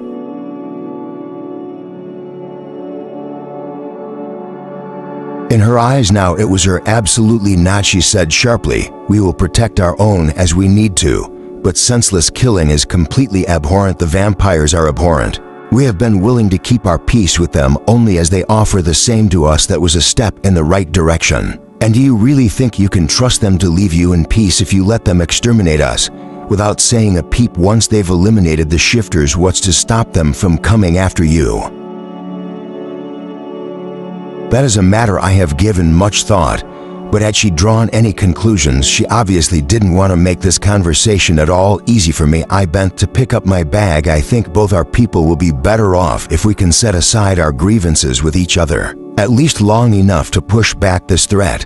But I'm not coming just to ask you to offer help. I wanted to offer you something first. I want you to be able to see how relations between shifters and faith have looked through our eyes. I pulled out the crystals. The monarch's eyes widened. My dragon shifter ancestors recorded pieces of our history into these tablets. I said, some of it relating to the Fae, so that we could each learn from what's happened before. That's what I've tried to do. And I don't like being near enemies with you when I know it could be different. No one has ever seen these before except the dragon shifters. But I think you deserve to. I handed the more recent record to her. She looked down at the etchings. What is this one? A dragon shifter's account of the first major falling out between our people. I said, can you activate it? I think she traced her long fingers over the image and nodded. Her eyes slid shut. A glow streamed up from the crystal, brightening the shimmer of her skin. Did I light up like that when I was assessing these records? Or was that only because of her magic? She must have been able to absorb the account faster than I did. After just a few minutes, her eyelids stuttered open. A purplish flash had colored her cheeks. She thrust the tablet back into my hands. That isn't how it happened at all. Your dragon shifter then refused to even bring the responsible shifters with her so our monarch could talk to them directly. She wouldn't accept any compromise. And this talk about stealing your fire, we have never wanted to steal anything from you. Hey, I said, raising my hands. I didn't think everything she said was completely accurate. I just wanted you to know what all the dragon shifters before me have had to go by. That's how that moment seemed to them. It's easier to blame the other person, isn't it? The monarch's eyes were still glittering with anger. I didn't come here to be told, wait, just wait. That isn't the only thing I wanted you to see. I fumbled for the second tablet and offered it to her. This is the one that brought me here. This is the one that made me think we could do so much better. She frowned, but she accepted the tablet with a graze of her fingers. The glow flowed up her arms again. I waited, my stomach clenched with anticipation, as the more hopeful piece of our history washed over her. This time, when the visitors were finished, she lowered the tablet more gently, still holding onto it. A shadow of sorrow crossed her face. It's hard to imagine, she said. I know, but that's how it was between us before. The power I hold inside me, your people and mine, created it together for our mutual good, because the Fae once thought that what benefited the dragon shifters benefited them as well, that we'd support each other. But much has happened since then. I swallowed hard. Yes, I heard some of the complaints one of the local Fae leaders made just from recent years. My kin have hurt your people. I hate that it happened, but I'm not going to deny it. Accidents will happen, but I think there must be ways to make sure they happen less and make sure we accept responsibility where it's due. The monarch gazed at me for a long moment. She looked a little startled by my admission. We have hurt your kind too, she admitted quietly. We have let resentment grow. I have let cruelty go unpunished. We should have been better than that, she exhaled. But it isn't so easy to turn back time. The wrongs have already been done, trust already broken. I know, I said, and I'm willing to talk through anything we need to talk through. I don't expect that we're going to trust each other immediately. I just want us to hear each other more to start with, and I'm hoping you'll help us defend ourselves from the vampires. So we're still around to do that. You want us to throw ourselves into the line of fire on your behalf? No, I said quickly. I was actually thinking it might be possible for you to help us without even extending yourselves all that much. What the previous dragon shifters said about stealing our fire, the way we worked together in the past, combining our strengths. Is there some way you can use my fire? She hesitated. Then she inclined her head. Yes, we can connect our magic to your spirit channel, that power through our own. That is how your flames of truth were made, with the power of that dragon shifter. Before I like the sound of that. How long can you hold on to that power? And from how far away? For as long as you sustain it, the monarch said, and for a short time longer, depending on how much we've gathered. One of us would need to be with you accepting it, but that one could pass the flames on to the rest of our kind, wherever they might be. My heart skipped a beat. So I could be in one place and a bunch of you could be in other places, and we could rain down dragon fire on all those sets of vampires at the same time. Her eyes narrowed. Yes, if we agreed to help you, if I thought it worth the risk. This was exactly what we needed. How could I convince her? I meant everything I'd said. The second the question passed through my mind, a memory swam up, my violet flames streaming down over the Fey woman in front of me, forcing her to admit the truth. My heart skipped again, in a much more nervous way. But I forced myself to speak. If you could borrow my regular fire, then you could also use my truth-seeking flames, couldn't you? She considered me. Yes. Then use them on me like I did on you. Before the corner of my mouth curled up in a slight smile. It's only fair, right? For the second time in this meeting, she stared at me as if she couldn't quite believe what she was hearing. Then she collected herself. You'll need to shift back into your human form for me to question you. Of course. Are you ready? She moved back a couple steps. I tugged off my dress, my pulse racing. Now I was giving her the opportunity to ask me anything, and I'd have to answer. Honestly, who knew what vulnerabilities I had that she might exploit, that I wasn't prepared for?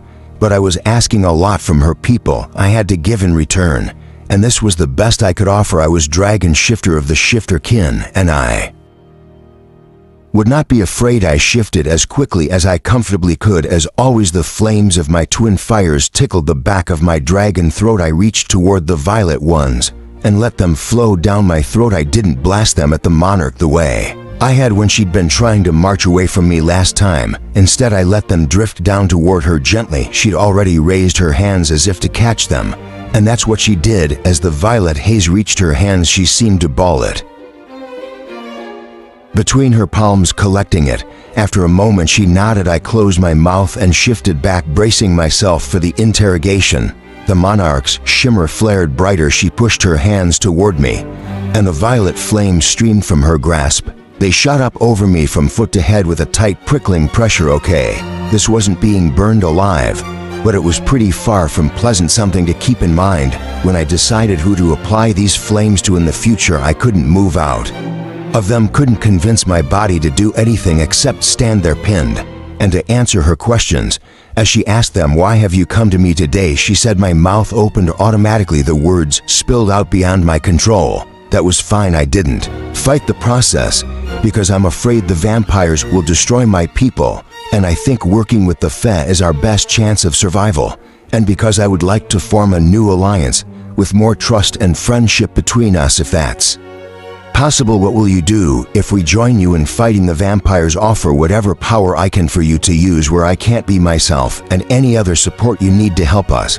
And after the fighting is over, if we've defeated the vampires, I want to talk about how we can move forward, how to heal the damage we've done to each other in the past, how to adapt to the ways our world has changed together instead of clashing with each other so much. She passed. Do you want revenge for your mothers? Death. My eyes heated at the thought of Mom's death, but the answer came immediately. No. Why not? Because you already punished the Fae who murdered her, and I understand why you felt threatened by us enough that you hadn't punished them before. And I know my kin have looked the other way when your kin have been killed by our carelessness. I'd rather find a way to move forward from all that. I think that's what my mother would have wanted to. I hadn't even realized that last part, but it was true. I might not have known Mom as a dragon shifter for very long, but she'd always taught me to see all sides of a problem, to remember that my perspective wasn't the only one, to find ways to make something good out of any situation. the monarch dropped her hands, the flames sputtered away into the air. I stumbled forward. Before catching my balance, a sweat had broken out on my forehead. "Does that satisfy you?" I asked. Her expression had gone unreadable again. I asked everything I wanted to, and "What you did there, you could do the same." With my burning flames, aiming them at the vampires. "Yes," as I said before she brushed her hands together. "But I haven't said we will help you yet. Leave. I need time to think it through." My heart sank. "If you're going to help, I'll need it to be soon. They're coming at us again tonight." She fixed me with a hard look. "I need time," she repeated. Then she turned and stalked away. 19 ran. I could tell the two figures in the avian estates hall were arguing before I could even hear them. Both of the middle-aged men stood with chests puffed and faces darkened. Shit, with the threat of the vampires looming, the last thing we needed was to be fighting among ourselves. I hurried over. "I told you there isn't enough space." The guy in the guest bedroom doorway insisted. "There are only 4 of you in there," the other man said in a growl of a voice. "Your alpha said each room could take 10. Why don't you find one with your own kin? There aren't any other badger shifters here. My wife and I are the only ones." The two shifters jerked back from each other when they saw me coming up on them. The guy who already held the room, a hawk shifter I gathered from his scent, looked about ready to swallow his tongue to bad. "I couldn't make him actually do that. What seems to be the problem here?" I asked, setting my hands on my hips. "I think the instructions about the rooms were pretty clear." The hog shifter ducked his head. "My apologies, dragon shifter. I just thought there are still more rooms with openings. This fellow might be happier with shifters more like him." Badger shifter groaned. "This is the first room I've found that has space, and I'm tired of asking. I just want somewhere for my wife and I to rest. We traveled all day getting here, and we plan on helping defend your estate all night if we have to." "Okay," I said. "We're all tense because we're all worried about tonight. I get it, but let's try not to take it out on each other." "All right." My gaze settled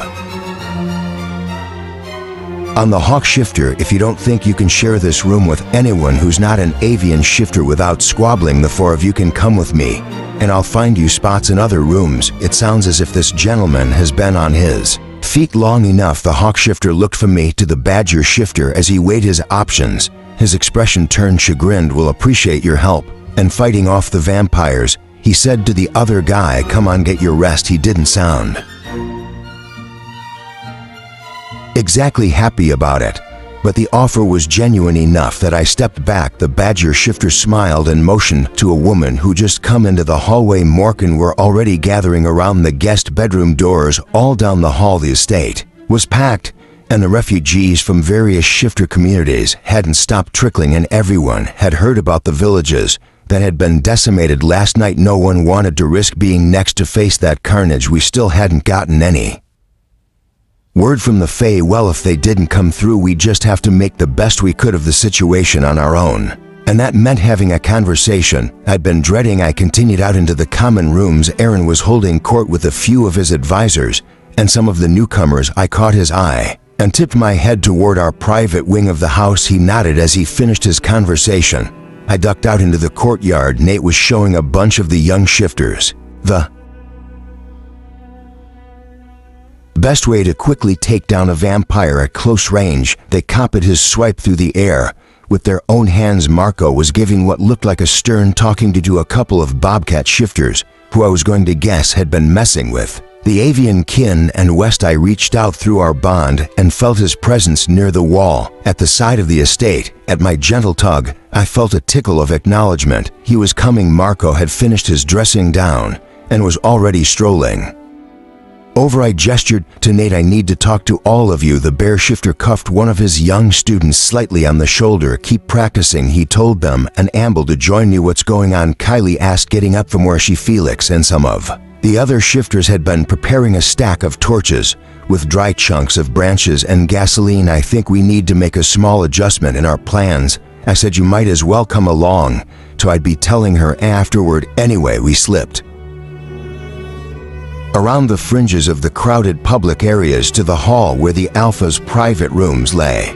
Aaron was already waiting in the small lounge area. There West came in a moment later. "What's the matter?" he asked, his eyes immediately seeking out mine. "Nothing exactly," I said, but there's something I need to say before it's too late. I think whether we hear from the Fae or not, especially if we don't, it'd be best if you all went to your own estates." The last few words made my throat ache coming up.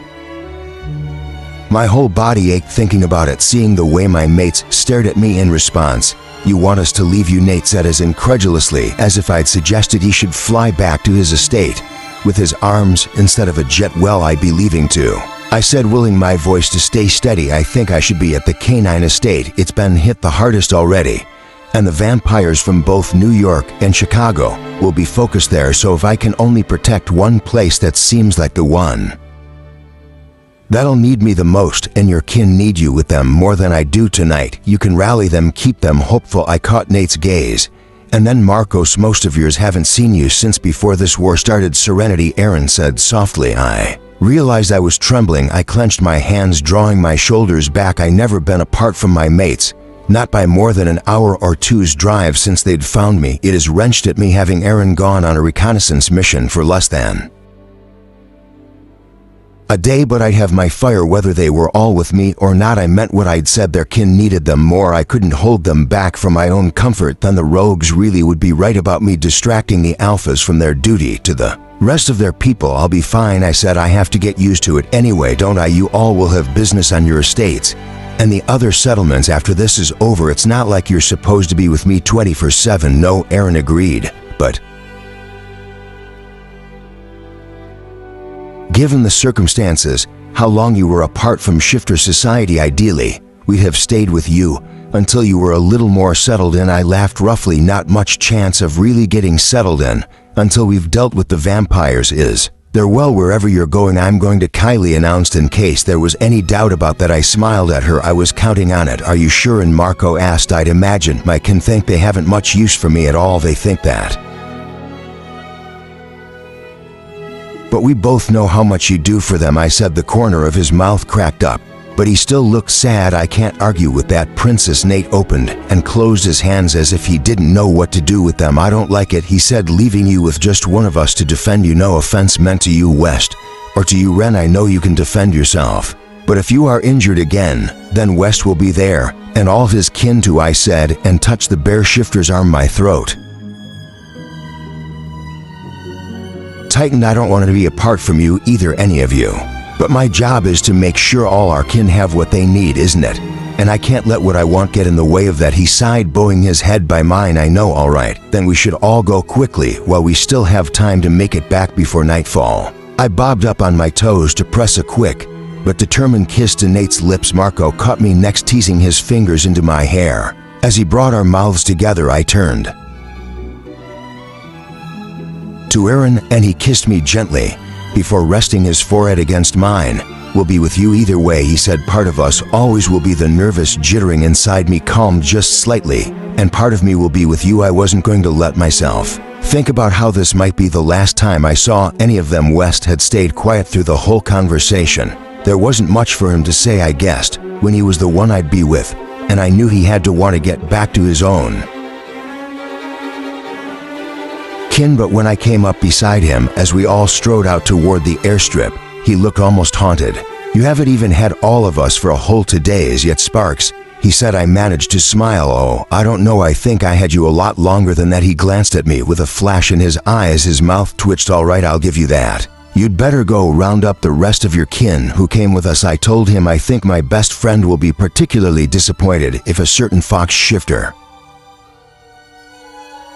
gets left behind. West chuckled and looped off toward the courtyard. The best friend in question looped her arm around mine, always looking out for my best interests. I nudged Kylie in the side with my elbow. "When you let me." West's underlings caught up with us as we reached the field where the avian jets and the K-9-1 we'd arrived in were waiting. I'd only made it 2 steps toward the ladder when an eerie sensation rippled over my skin, raising the hairs on my arms. For an instant, a pale, slender form appeared as if out of the sunlight in front of me. "Forgive the unexpected intrusion, Dragon Shifter Alphas," the Fey man said in a cool voice. "My monarch wanted me to reach you as quickly as possible. I have just one question before I give you her answer. If we help you now, do you swear that you will come to our aid in a similar time of need?" My heart skipped a beat. "Ren," West said beside me, cautioning. "Sure." The promise was vague, But how could I say no considering how much I was asking of them? I didn't let myself second-guess my answer. Yes, I said, of course, I swear it. The Fey man gave a slight bob of his head. Then we will assist you in fighting against the vampires. Just like that, it took me a second to catch my breath. Thank you. Tell your monarch thank you for me too. What do you need from us to make this work? Tell us where you need us to be and where you will be, he said with a thin shimmering smile. We can handle the rest. The sky deepened from pink to purple as the sun sank toward the horizon. The summer heat cooled in the breeze. I moved my weight from one foot to the other, trying to curb my restlessness. Beside me, West set his hand on my shoulder. We watched the gate to his estate together. At least 200 of our kin gathered around us and spread out along the stone wall, as if we'd see the first sign of the vampires there. Really, West would get a call on that phone in his pocket from one of the scouts down the road before we got our first glimpse. The vamps wouldn't be on us the second the sun set. They had to get out here from wherever they were holed up first, but we knew they'd been gathering forces, and their new armored trucks too. It wasn't just our kin and Kylie, of course. With us, my gaze slid to one of the softly glowing figures standing near me in the courtyard. A dozen Fae had been waiting for us when we'd landed at the Canine estate. 3 of them were in my view now. The other 9 had taken positions along the wall, so there'd be one in range no matter where the vampire struck. The other alphas had reported similar numbers at the other estates. They'd also arrived at the towns I'd told them seemed most in danger. Was tensed, presumably noticing my glance. My stomach nodded. What if I made the wrong decision? The Fae could decide to turn on us, after all, to make sure the bloodsuckers wiped us out so shifters wouldn't trouble them anymore. Either I'd invited them and offered our throats to them. In a way, it was too late to take back that choice now. I just had to hope my instincts had been right. My restlessness drew me away from West to the nearest Fae. The woman was as tall and slender as all her kind, but I had the sense she was on the younger side, whatever that meant in Fae terms. She gave me a faint smile when I joined her. Is there anything else I'll need to do? I asked, or do I just have to stay near you and start breathing my fire? She nodded. From what I understand and what my monarch said, that's all we'll need. I've already tapped into your energy with my magic. When you stir up that fire, I'll be able to channel it for my own use and to stream it through me to all the other Fae who've come out, even the ones across the country. It isn't so far, she said, as if she were in the habit of taking a jaunt from one ocean to the other in her daily walk. We are all connected, you know. We can reach each other without much effort at all. Otherwise, it would be very lonely needing to always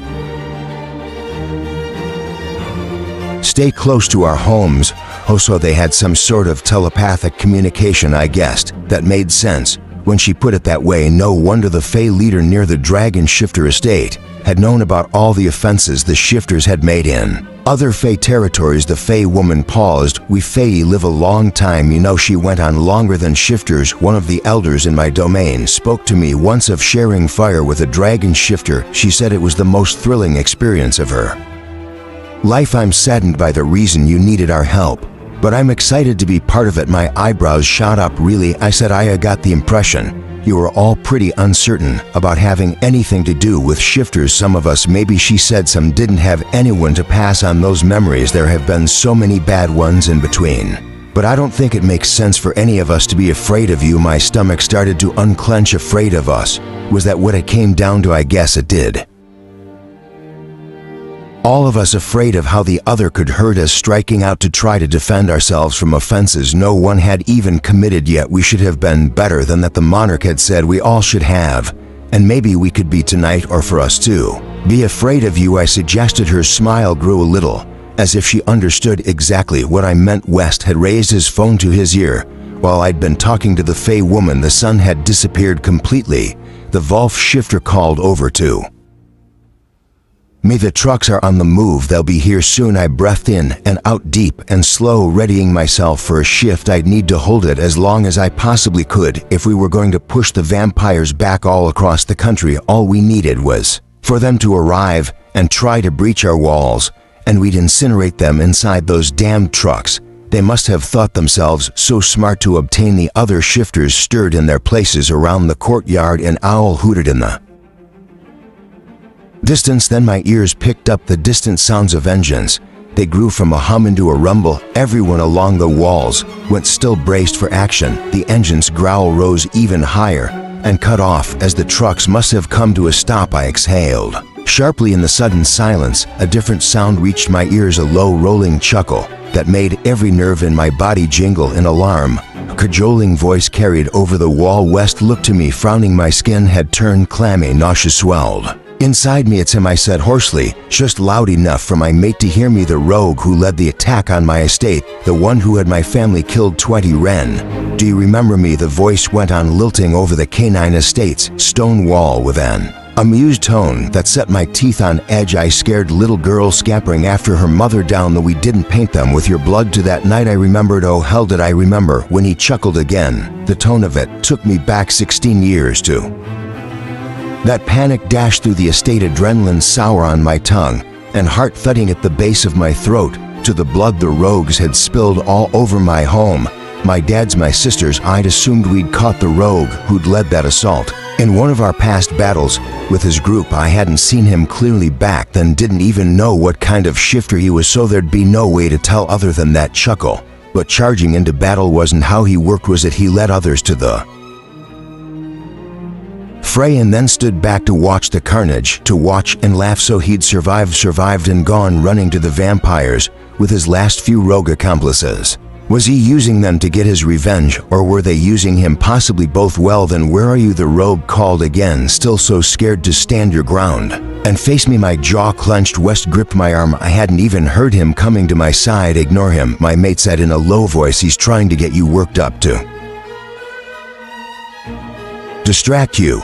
But he doesn't matter. When we take down the vampires, we'll take down any rogues with them too. Bertrand jogged across the courtyard to us. We've got eyes on for rogues. The vampires are staying back, but those traitors have come right out of the forest. Looks like the bloodsuckers have shared their guns. If they were at the edge of the forest, then they were in my firing range. As if triggered by my thought, a crackle of gunfire sounded near the gate. The guards along the wall jerked down. One yelped, clapping his hand to his head where a bullet had grazed his temple. A couple of his kin rushed to help. I gritted my teeth. We couldn't just leave the rogues alone with that weaponry. They were almost as big a threat as the vampires. I yanked my arm away from West and strode to the wall. The urge to shift was already prickling through me. I could at least pick off those few, even if the vampires were still hiding in the shelter of the forest. A little warm-up, show them how far from scared I was while the lead rogue said, his voice dripping with disdain. Still no sign of that fearsome dragon. I guess we don't have anything to worry about here. After all, she can't even be bothered to protect her kin. West followed me, catching my wrist again. Don't, he said. The rogue kept going, just like your mother, apparently running away instead of standing and fighting. Not that it did her any good. Did you hear your sisters crying out as we cut them down? And those pathetic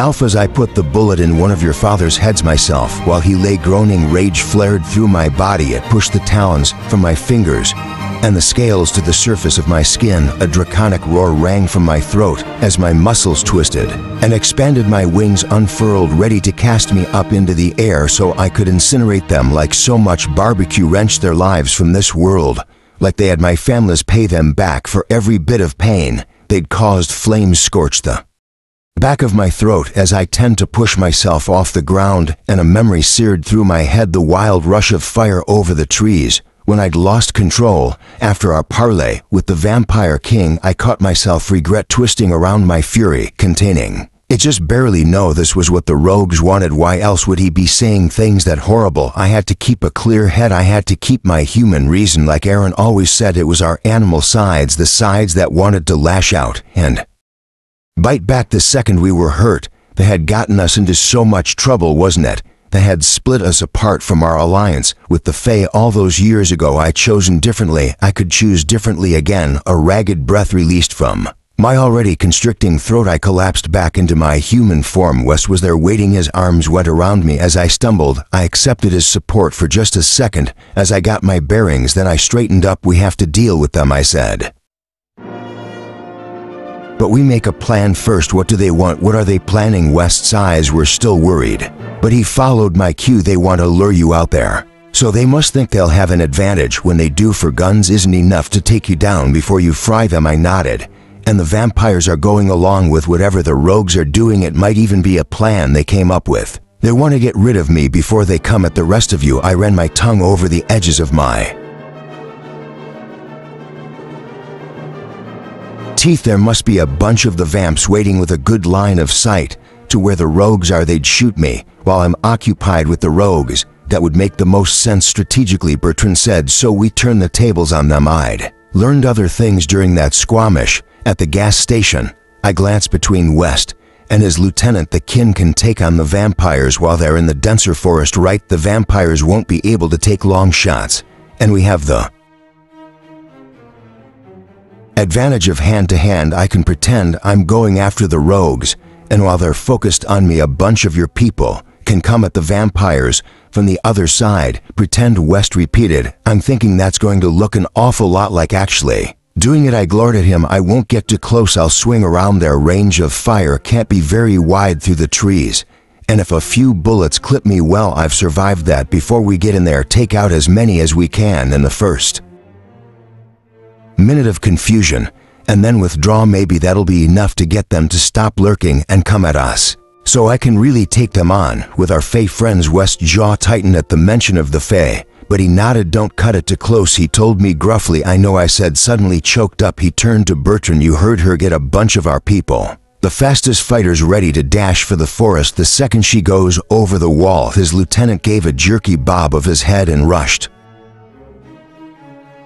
off. Within moments, he'd rounded up a pack near the gate. I marched the last few steps to the wall and pitched my voice to carry over at rogues. I shouted, and your vampire allies, this is your last chance to back down before I destroy all of you. Leave here and call off your forces around all our communities, and we can discuss a new treaty. Stay, and you're going to burn. Big words from a little girl hiding behind a wall. Dragon shifter, the rogue hollered. I'd like to see you try. In the meantime, should I describe what we did to your fathers after you fled? We pissed on them, you know. And then I shut my eyes, shutting him out, clamping down hard, and the rush of fury that surged through my chest. Again, no movement from the vampires. One of the guards reported fine. I hadn't really expected anything else. I'm going, I said to West. I'll be back, I promise. Then I launched myself off the ground. The wind whipped over my expanding body. I flung myself high with a vast sweep of my wings. My sharp eyes caught the cluster of shifters just a step from the edge of the trees 20 feet from our wall. A whiff of their scents reached my nostrils. Jackal, the grisly man with white streaked hair who was hollering more insults at me even now, was a jackal shifter, a scavenger happy to desecrate the dead for his own gain. How fucking fitting. I let out a furious shriek and dove at the edge of my vision. I saw my kin slipping over the wall and darting across the cleared ring into the trees. Farther down the estate, the rogues raised their guns. They didn't need any special angle to get a shot at me. Bullets pinged off my wings and chest, the distance offsetting the damage they might have done. I creamed faster, closer. I whipped myself to the side before I came into full range. The rogues let out a shout of surprise. Then a different sort of shouting echoed from within the forest. Shots crackled and bullets thudded into tree trunks. Bodies thumped to the ground. Snarls and the slicing of claws through undead flesh carried from below. The rogues spun around, and so did I. My heart thumped hard in my chest. While the vampires were otherwise occupied, I could finish what I came out here wanting to do. The jackal shifter looked up at the last second. He bared his teeth in a sneer and yanked up his gun. But I was already pouring flames from my throat. In an instant, my dragon fire had swallowed up all four of the rogues. Their forms toppled into heaps of cinders. A small part of the clenching around my chest released. They were gone. The last of them were gone. But the vampires, our greatest threat, were still here. Retreat, one of the canine guards shouted. The kin who'd tackled the vampires amid the trees streamed back toward the walls. I dove toward them, aiming a burst of flames at the vampires who charged after my kin. Gunfire echoed around me. A bullet tore through my foreleg, another my shoulder. The truck's engines revved. Forget stealth, they were storming US now. I aimed one last blast at the ring of firewood, as long as that might hold us, and flung myself toward the courtyard. These weren't the only vampires we needed to deal with. My kin were fighting all over this country, and I would lend my flames to help them. I hit the ground still in dragon form right beside the Fey woman. She didn't need any further prompting. I opened my jaws, and she held out her hands. With a heave of my lungs, all the firepower I had in me gushed out to meet her magic. The heat and light flowed away from me. I felt it go in a strangely detached sensation. Felt it rush from me to the Fey woman, to all the Fey around the estate. Felt the sizzle of the fire streaming from their hands to hit the trucks racing at the protective ring, at the vampires pouring out bullets from the edge of the forest and onward from them to the Fey to the south and west. I could almost hear Marco calling commands to his lieutenants, Nate growling as he bashed the head of a bloodsucker who'd made it to his wall, Aaron commanding a legion of eagles, hawks, and falcons, all my mates with me. Even while they weren't, my fire reached them, all them, and the smaller towns and villages, where Morph had gathered more fire, washing over the charges of vampires, bloodsuckers, bursting into ashes, flaring on, until the sensation of it made me dizzy. Or maybe that lightheadedness was from the effort to keep producing so much fire. My whole dragon body was tingling. But I had so much more in me to give, so many kin I wanted to protect. Even as I sensed the paths my flames traveled along, the battle in front of me waged on. To West barked orders and spraying to help the guards by the gate. Kylie shouldered her flamethrower and shot a blast into the chaos on the other side of the wall. My kin raced by all around me, gathering the injured, joining the defense, fighting with everything we had, all of us together, bound by blood and history and a friendship with the glimmering figures among us that we were only just rediscovering. That retreating, someone hollered here or at one of the other estates. I was distantly connected to footsteps. Thundered, fire crackled, my throat burned, but I expelled another long breath. The tingling had faded, leaving only the comfortable weight of my dragon form, just as much mine as my human one. I could do this. I could stand and fight all night if I needed to, but I didn't need to. More shouts rang out, and at least some of them were definitely here. That's the last of them. The ring is clear. The Fey woman lowered her hands. I let my flames flicker out. She beamed at me, as brightly lit as if the moon had shone a spotlight from her. It's done, she said. I was done. I could shift back now if I wanted. I stretched my dragon limbs and raised my head toward the sky, letting out a hoarse cry of victory. Only then, carefully, and because I wanted to, did I pull back into my human self. 21 West. If someone had told me a week ago, no, even a day ago, that I'd be entertaining the leader of the local Fey on my estate grounds, I'd have laughed my head off and then given whoever had said it a good cough across the head for coming up with ridiculous stories. But here I was, walking the gardens to the east of the house in the thin dawn light, with one of those gawky glowing figures. To be honest, the sight of her still made my skin crawl. Too many sour memories. I could ignore that, though I was man enough to admit when I've been wrong and to listen to someone else admit the same. We have a long way to go, the fair woman said on both our sides. She fixed me with a sharp look, as if to remind me that my kin had played a role in the tensions between us. I'd let that slide too, at least this once, but I am ashamed of the violence that was born out of what should have been a simple misunderstanding. I hope that we can approach each other with an assumption of good faith, or at least neutral faith from now on. I think we can offer that, I said, and then, because that statement didn't feel like enough, and I would like us to go forward that way, with patience instead of suspicion. If we can, all right. So we might both be hedging our bets a little when it came to agreeing to a truce. Old habits died hard, and there was still the Fey's voice quieted. She stopped and turned toward me. I must apologize for the deaths when my people drove you from that grove 12 years ago. Killing is never our goal. I should have been there too. Temper the panic, I gave to her for a second before I found the wherewithal to snap my mouth shut. Those lives can't be brought back by an apology, I said, but without as much anger as I might have if the apology hadn't sounded so heartfelt. They can't, the Fey woman acknowledged with a bob of her head. The best I can give is my promise that my people will not cross that line first in any conflict from here on. I suppose if my kin started slaughtering Fey sometime in the future, I couldn't really complain if they paid us back in kind. But I had no intention of stirring up violence on our end. No, I'd be much happier if we simply left each other alone unless absolutely necessary. Hopefully my mate didn't have other plans. She'd end up dragging me into the Fey leader Motioned to my chest to the area just below my shoulder where my flesh prickled around the glow of my bandaged scar. "You were injured in that fight," she said. "Our magic left its mark. I could heal the scar if you wanted." As a gesture of our goodwill, I hadn't thought I could be more surprised by her. But it took all I had not to let my jaw go slack again. My hand rose to the scar instinctively. But I didn't need much time to find my answer. "Thank you," I said, meaning it. "But no, it's a reminder." I'd like to keep her eyes hazed with momentary confusion. "A reminder of the sacrifice I made that day," I said, "and of my feelings, just in case I got too focused on burying them again." "It is your choice," the fair woman said calmly. "I will take my leave of you. May our paths cross only in peace." I turned back toward the house. I'd only just come around into the front courtyard when Bertrand came striding over to me. "We've gotten word from the kin we sent to New York," he said just before sunrise this morning. "The vampires who survived last night converged on their king. Apparently, they were pretty peeved about the catastrophic war he'd gotten them into, and not in any hurry to continue throwing themselves into the flames. The report is that they tore off his head and then tossed his body outside to meet the sun." A grimace sounds fitting. "So now they don't have a king?" "No, they agreed on a new one in a hurry." Bertram's eyes glinted with amusement. "The new king has already reached out to the estate to talk about reparations and compromise." A laugh burst out of me. "Damn, when was the last time I felt like I could really laugh?" I sucked in the dewy morning air and the last of the tightness around my lungs. Released, of course, he is take on the Fae and this dragon shifter along with all of our kin.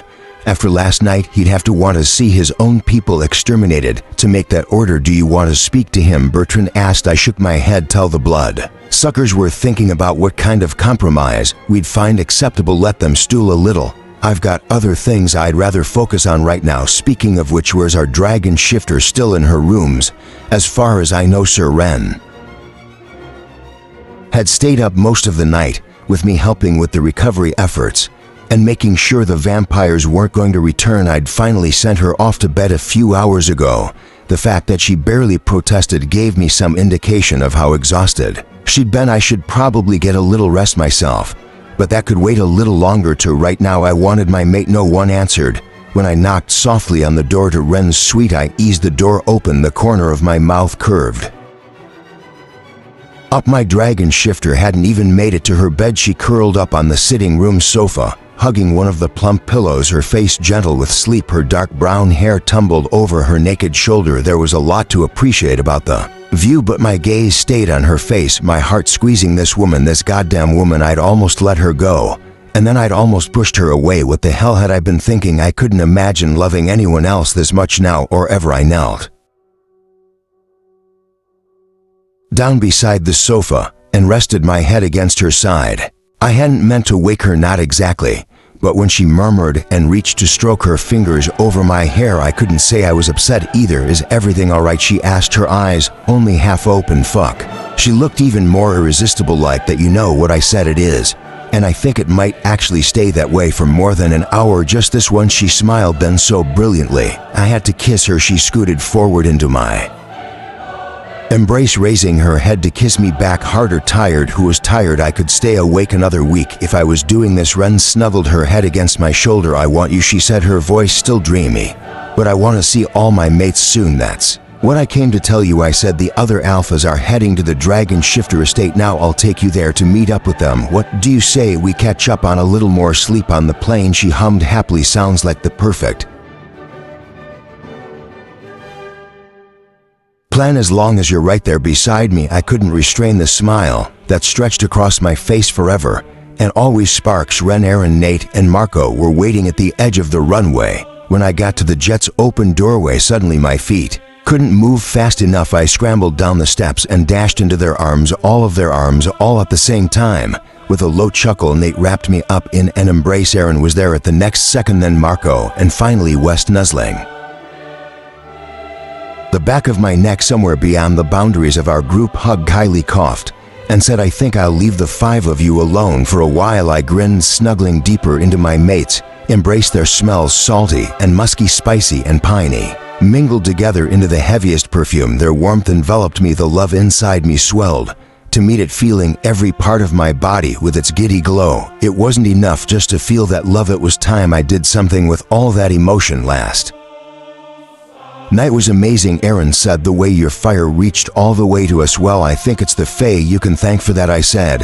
And whose idea was it again to reach out to the Fae? Marco said, amused. Nate pressed a kiss to my forehead. You kept the flames going for so long the vampires didn't know what hit them. When all that fire started flooding over them, she held the shift even after she was done with her fire breathing. West said, the pride, and his tone tingling over me. I think we've got a fully fledged dragon shifter on our hands now. About that, I wet my lips, feeling abruptly shy. Serenity, Aaron said gently. I ducked my head. I was thinking our kin have gone too long with only one dragon shifter around. Maybe it's time to see if we can add to that number. I thought maybe I needed to be a little less coy before they'd get my meaning. Nope. A tremor of anticipation passed through the bodies around me with a collective intake of breath. Ren, West said behind me, sounding incredulous and eager all at once. Marco's lips curled up. A princess of flames wants to make a princess of her own. I think we can fulfill that request. To the ladies' bedroom we walked into the house together, the bond between us making me feel so light my feet hardly seemed to touch the ground. When we reached my bed, I paused at the foot of it. Hunger thrummed through me, but underneath it a quiver of uncertainty passed through me. You decide how you want this to go, Aaron said. We'll follow your lead. I clambered onto the bed and sat down in the middle of the huge mattress. Then I patted the sheet. My mates moved to join me, settling in a ring around me. I reached for Aaron first, pulling him into a kiss. His hand drifted over my belly. I leaned back to find Nate's mouth next, and the eagle shifter bent to nibble my shoulder, his hot breath spilling over my skin. Nate kissed me deeply, easing down the strap of my dress. As he did, I turned from him to Marco. The jaguar shifter's tongue teased my lips and slipped between them to tangle with mine. Someone was easing my dress down to my waist. Now another hand was caressing my breasts. A tremor of pleasure rippled through my nerves. I whimpered against Marco's mouth. Then there was West, my stubborn Wolf. He pressed his lips to mine, as if he meant to memorize the shape of them, to chart every curve of my mouth, every hitch of my breath. His fingers trailed over my hip, and the sense of how I wanted this to go swam up through the thickening haze of bliss. From the end to the beginning, back the way I'd come for the first several minutes. Though I just floated on that bliss, my mouth moved to meet one of my mates, and another's in turn, and then down to the heated skin of necks and chests. For pairs of hands stripped my dress, my bra, my panties off me. Somewhere in there I tugged off their clothes, to teasing fingers explored every inch of my body. A mouth closed over one nipple, a thumb flicked over the other. I gasped as one of my mates stroked between my legs. My eyelids fluttered shut, but I knew exactly where West was. When I wanted him, I reached out to cup his face. Please, I said, breathless. His eyes darkened with lust. He kissed me so thoroughly, it left my head spinning. Then he eased between my legs. The head of his cock brushed over my clit, and I whimpered. My hands traced up the lean muscles of his chest to clasp behind his neck. I love you, I whispered. He exhaled shakily. I love you too.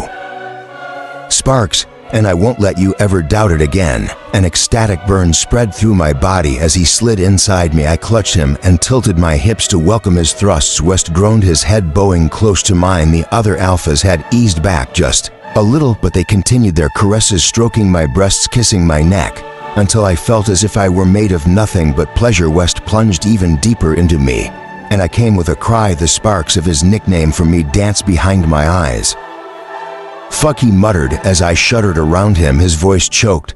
I felt him spill himself inside me. With a hot gush, he withdrew, sinking beside me to press a trail of kisses down my arm. Marco, I said with a gasp. I was too empty. We weren't halfway done here. The feline alpha bent over me. He claimed my mouth with another searing kiss. His hips rocked with mine, his cock testing my opening. I moaned with need. My beautiful princess, he murmured. I met his gaze with a soft smile. My gorgeous mate, I love you. He gave me that familiar crooked grin, and I love you couldn't more. He filled me with one quick thrust that shocked another moan from my throat. His hand slipped beneath my ass to urge me up to meet him. His cock stroked against the most sensitive spot inside me. Bliss raced through me. I was so close to coming again already. Oh, Ren, Marco muttered. You have no idea how amazing you feel. If it was just us, I'd stretch this out forever. But I won't be selfish. He sped up his rhythm. Someone pinched one of my nipples, my hips canted up with my whimper, my clit grazing the base of Marco's cock. And just like that I was gone. As the second rush of pleasure swept through me, Marco followed me over the edge with a few quick jerks of his hips. Marco sat back, dipping low to kiss my core with a smirk as he scooted to one side, my hand closed around Nate's.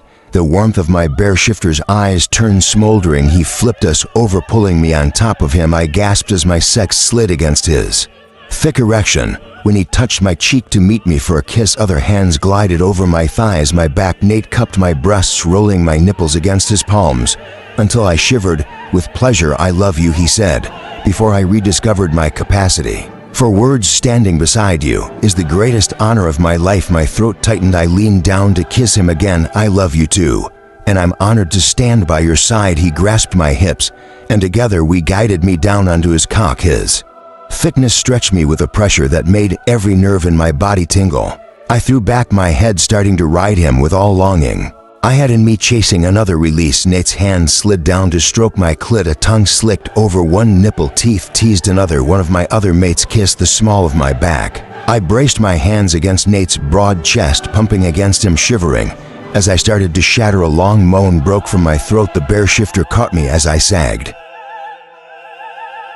over him, a groan slipping from his lips. At the same time, he thrust up into me one last time and filled me with his release. My thighs were wobbly as I eased off of Nate. Aaron was there waiting. He pulled me into his embrace, kissing the back of my neck. "Not tired out yet?" he asked with a slightly playful note in his raspy voice. I laughed. No, the itch inside me wasn't quite scratched, yet I reached to close my fingers around the hard length of his cock. "Not any more than you are." "Then what do you say we fly?" I tugged him around to kiss him on the mouth. We toppled over onto the bed together. Aaron sank into me as if he was meant to be nowhere else, and in that moment he wasn't. My skin was damp with sweat, now my breath lost and panting, and I never felt so lit with energy in my life. "Flying, yes, that was the word for this. I love you," I mumbled before I lost my hold on my words again. Aaron's breath stuttered against my cheek. "I love you to my first and my last one," and only he thrust into me so deeply.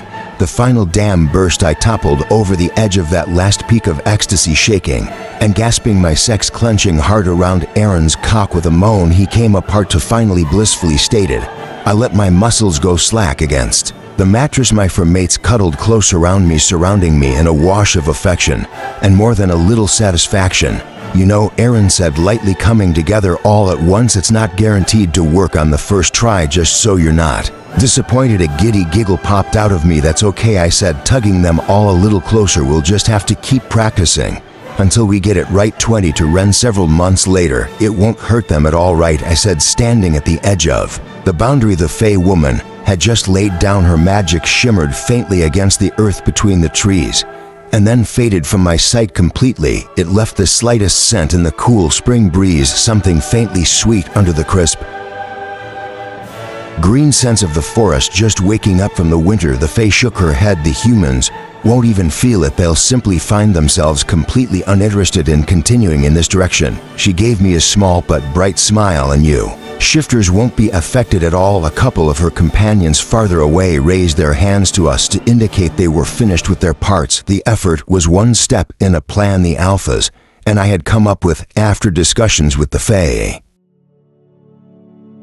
leaders to expand the shifter territories without encroaching on the Fae. New settlements could be formed in areas of wilderness where we'd no longer need to worry about random hikers or curious tourists happening by. "Thank you for helping us with this," I said. "I'm really hoping having more room to spread out in will make it easier for us all to get along." There'd still been a few spats between shifters and Fae since we'd conquered the vampire threat, but at least they'd been minimal, nothing harmed but egos and feelings. "I'd like to see us happily sharing more ground again someday," the Fae said.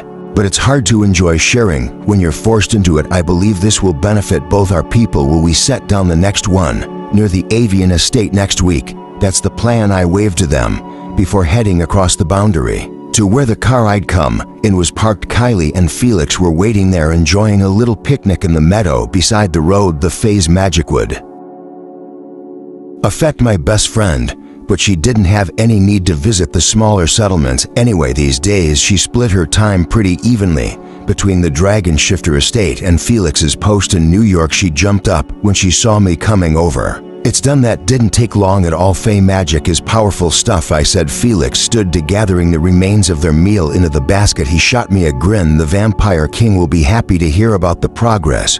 We've been making more precautions to stop humans from catching wind of us. They're still pretty paranoid about the whole keeping supernatural secret thing." The Fox Shifter was now our ambassador of sorts among the vampire community. Not that he lived right with the bloodsuckers or anything. I could only imagine what he'd say about that suggestion. But they'd given permission for one shifter to live right within New York City so that any disputes between vampires and shifters could be settled quickly, and also so he could simply keep an eye on things. The new king might not be as eager for carnage as the last one, but I didn't think any of us trusted the vampires farther than we could spit. "You can tell him all about it at the big party tonight," Kylie said, wrapping her hand around her boyfriend's elbow. Her face lit up almost as bright as her neon hair. Whenever she looked at Felix these days, I've been a little worried that moving in together so soon after they'd met might bring out the clashing sides of their personalities again. But I'd never seen her happier. "You've got to head back right now," I said as we piled into the car. "After we drop you off at the estate," Felix said, "unless there's something else you needed first." My heart pinched. It would have been nice if Kylie could have stuck around to hear my news right away, but this was definitely one case where my mate's not my bestie should be the first to know. But I wouldn't have to wait very long. "No, that's fine," I said. Kylie gave me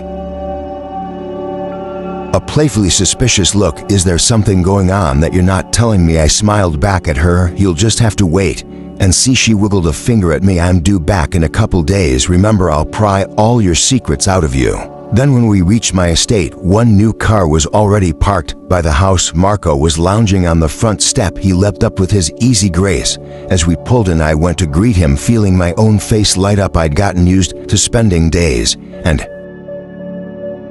sometimes even weeks apart from one or more of my mates, but I never felt quite as centered as when they were with me. "Hello there, Princess," Marco drawled. He brushed a strand of hair back from my cheek and leaned in to press his lips to mine.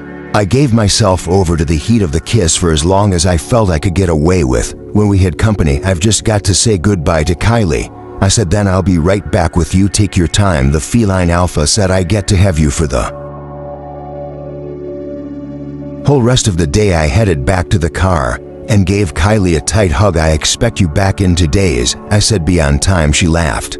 "I always am. Like I'd want to miss out on whatever adventures you get yourself mixed up in next. Keep up the good work with the vampires," Felix added to the Fox Shifter. He saluted me with a twinkle in his sharp eyes. "I'm glad to serve." As they drove off, I ambled back to Marco. "How have relations been going between the feline and avian settlements I talked to last week?" "No further conflicts. They've managed to keep the peace so far. I think you're talking to, and the compromise did the trick until they find something new to squabble about." He shook his head. "We also had another stray rogue turn up, one who was born on that side of the divide, wanting to make amends. The next time you can make it to Florida, I'll have you truth fry him to make sure he's genuine." "Happy to," I said. The kin had claimed a couple dozen former rogues since our war with the vampires and the death of the last of the rogues' leaders, but I'd helped question them all thoroughly first, of course. Marco slid his arm around my shoulders. "So do I get you all to myself, or is this going to be a bigger party? The other guys should be on their way," I said. "I asked everyone to get here mid-afternoonish." "Well, no reason we can't enjoy this alone time."